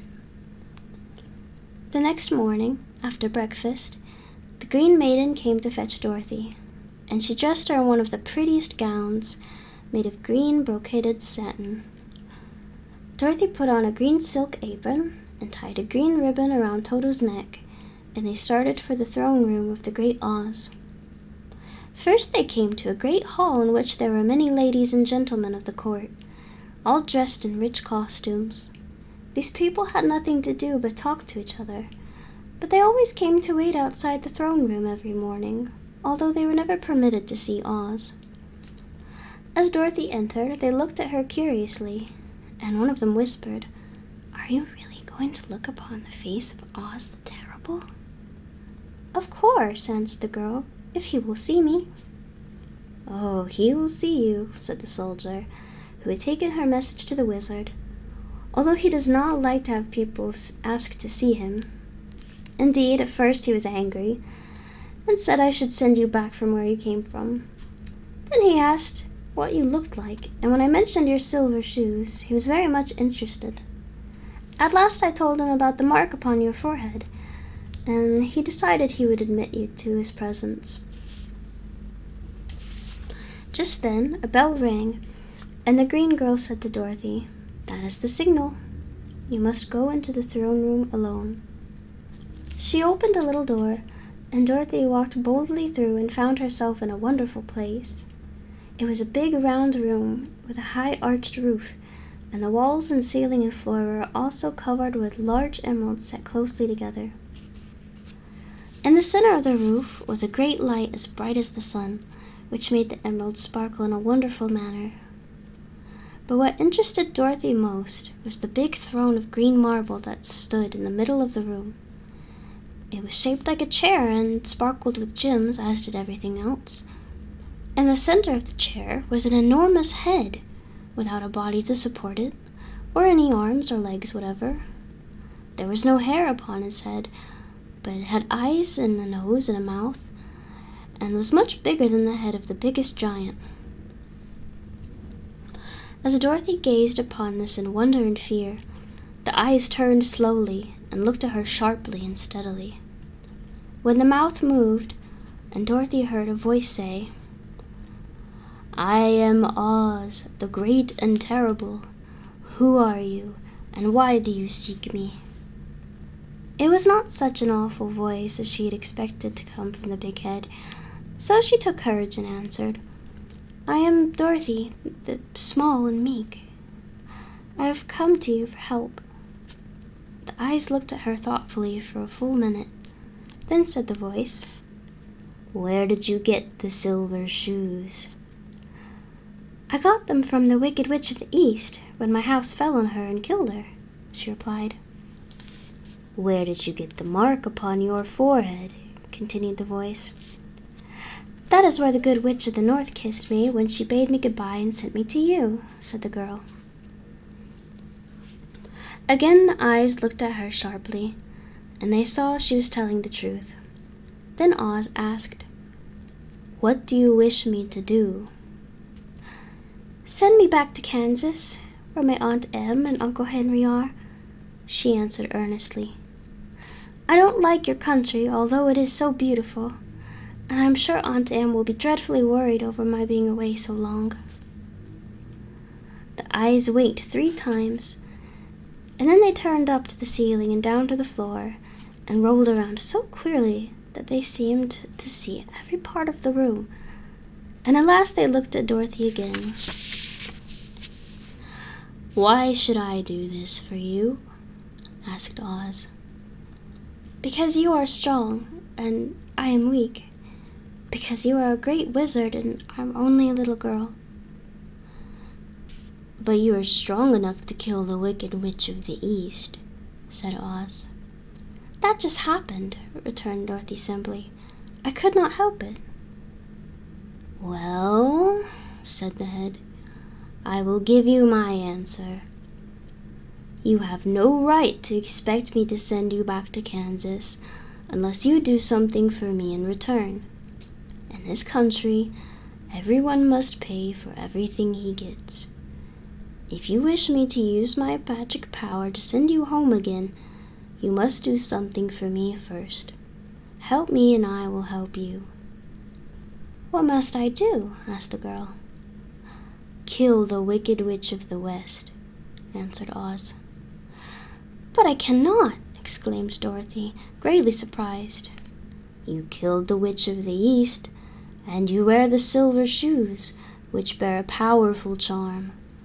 There is now but one wicked witch left in all this land, and when you can tell me she is dead, I will send you back to Kansas, but not before." The little girl began to weep. She was so much disappointed, and the eyes winked again and looked upon her anxiously, as if the great Oz felt that she could help him if she would. "I've never killed anything willingly," she sobbed. "Even if I wanted to, how could I kill the Wicked Witch? If you, who are great and terrible, cannot kill her yourself, how do you expect me to do it?" "I do not know," said the head, "but that is my answer. And until the Wicked Witch dies, you will not see your uncle and aunt again. Remember that the witch is wicked, tremendously wicked, and ought to be killed. Now go, and do not ask to see me again until you have done your task." Sorrowfully, Dorothy left the throne room and went back where the Lion and Scarecrow and the Tin Woodman were waiting to hear what Oz had said to her. "There's no hope for me," she said sadly, "for Oz will not send me home until I have killed the Wicked Witch of the West, and that I can never do." Her friends were sorry, but could do nothing to help her, so Dorothy went to her own room and lay down on the bed and cried herself to sleep. The next morning, the soldier with the green whiskers came to the Scarecrow and said, "Come with me, for Oz has sent for you." So the Scarecrow followed him and was admitted into the great throne room, where he saw, sitting in the emerald throne, a most lovely lady. She was dressed in green silk gauze and wore upon her flowing green locks a crown of jewels. Growing from her shoulders were wings, gorgeous in color, and so light that they fluttered as if the slightest breath of air reached them. When the Scarecrow had bowed, as prettily as his straw stuffing would let him, before this beautiful creature, she looked upon him sweetly and said, "I am Oz, the great and terrible. Who are you, and why do you seek me?" Now the Scarecrow, who had expected to see the great head Dorothy had told him of, was much astonished, but he answered her bravely, "I am only a scarecrow stuffed with straw. Therefore I have no brains, and I come to you praying that you will put brains in my head instead of straw, so that I may become as much a man as any other in your dominions." "Why should I do this for you?" asked the lady. "Because you are wise and powerful, and no one else can help me," answered the Scarecrow.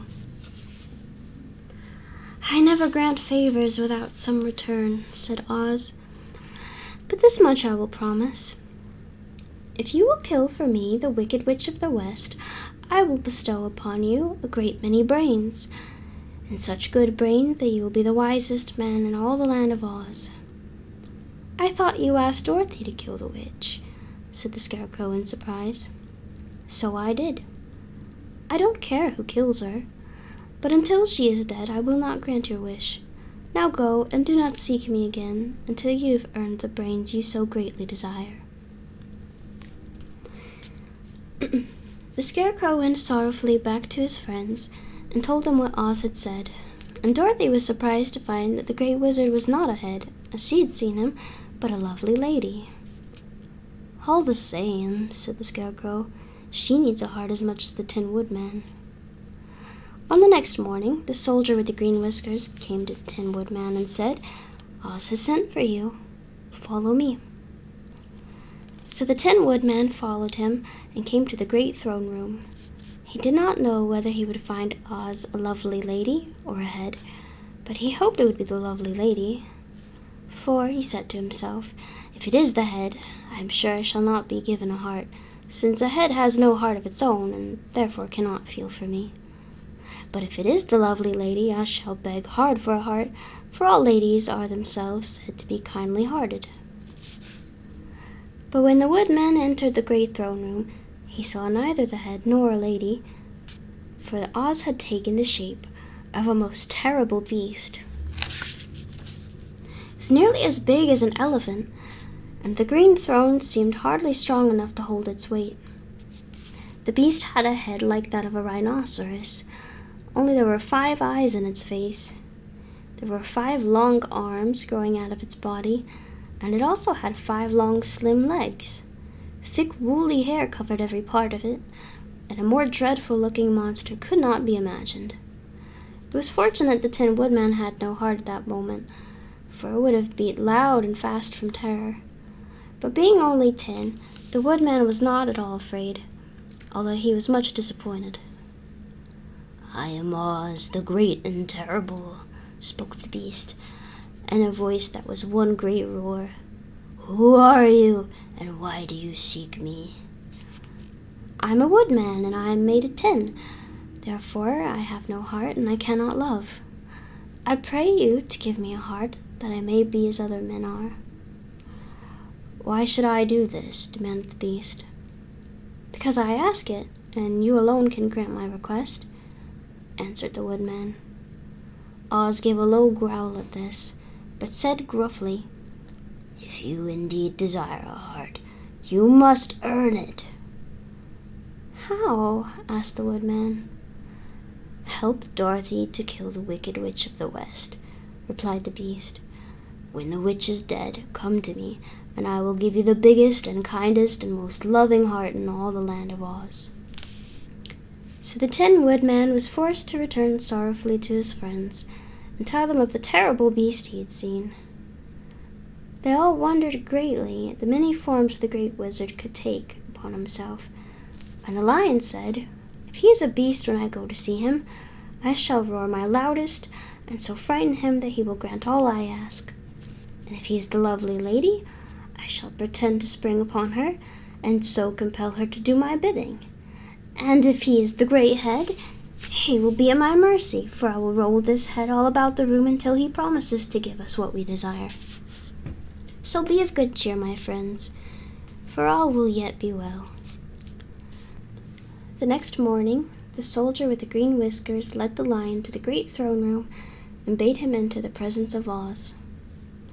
The lion at once passed through the door, and glancing around saw, to his surprise, that before the throne was a ball of fire, so fierce and glowing he could scarcely bear to gaze upon it. His first thought was that Oz had by accident caught fire on it and was burning up, but when he tried to go nearer, the heat was so intense that it singed his whiskers, and he crept back tremblingly to a spot near the door. Then a low, quiet voice came from the ball of fire, and these were the words it spoke. "I am Oz, the great and terrible. Who are you, and why do you seek me?" And the lion answered, "I am a cowardly lion, afraid of everything. I came to you to beg that you could give me courage, so that in reality I may become king of beasts, as men call me." "Why should I give you courage?" demanded Oz. "Because of all wizards you are the greatest, and alone have the power to grant my request," answered the lion. The ball of fire burned fiercely for a time, and the voice said, "Bring me proof that the wicked witch is dead. In that moment I will give you courage. But as long as the witch lives, you must remain a coward." The lion was angry at this speech, but could say nothing in reply, and while he stood silently gazing at the ball of fire, it became so furiously hot that he turned tail and rushed from the room. He was glad to find his friends waiting for him, and told them of his terrible interview with the wizard. "What shall we do now?" asked Dorothy sadly. "There's only one thing we can do," returned the lion, "and that is to go to the land of the Winkies, seek out the wicked witch, and destroy her." "But suppose we cannot?" said the girl. "Then I shall never have courage," declared the lion. "Then I shall never have brains," added the Scarecrow. "And I shall never have a heart," spoke the Tin Woodman. "And I shall never see Aunt Em and Uncle Henry," said Dorothy, beginning to cry. "Be careful," cried the green girl. "The tears will fall on your green silk gown and spot it."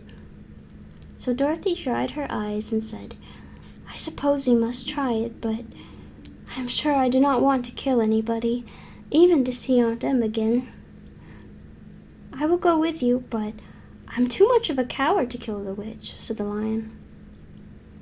"I will go too," declared the Scarecrow, "but I shall not be of much help to you. I am such a fool." "I haven't the heart to harm even a witch," remarked the Tin Woodman, "but if you go, I certainly shall go with you." Therefore it was decided to start upon their journey the next morning, and the Woodman sharpened his axe on a green grindstone and had all his joints properly oiled. The Scarecrow stuffed himself with fresh straw, and Dorothy put new paint on his eyes so that he might see better. The green girl, who was very kind to them, filled Dorothy's basket with good things to eat, and fastened a little bell around Toto's neck with a green ribbon. They went to bed quite early, and slept soundly until daylight, when they were awakened by the crowing of a green cock that lived in the backyard of the palace, and the cackling of a hen that had laid a green egg. If you've listened this far, I just wanted to say thank you very much, and if you'd like, I can record the remaining half of this book and post it as a future video. So do let me know in the comments if you would like more. And thank you again. I'll see you guys later. Bye-bye.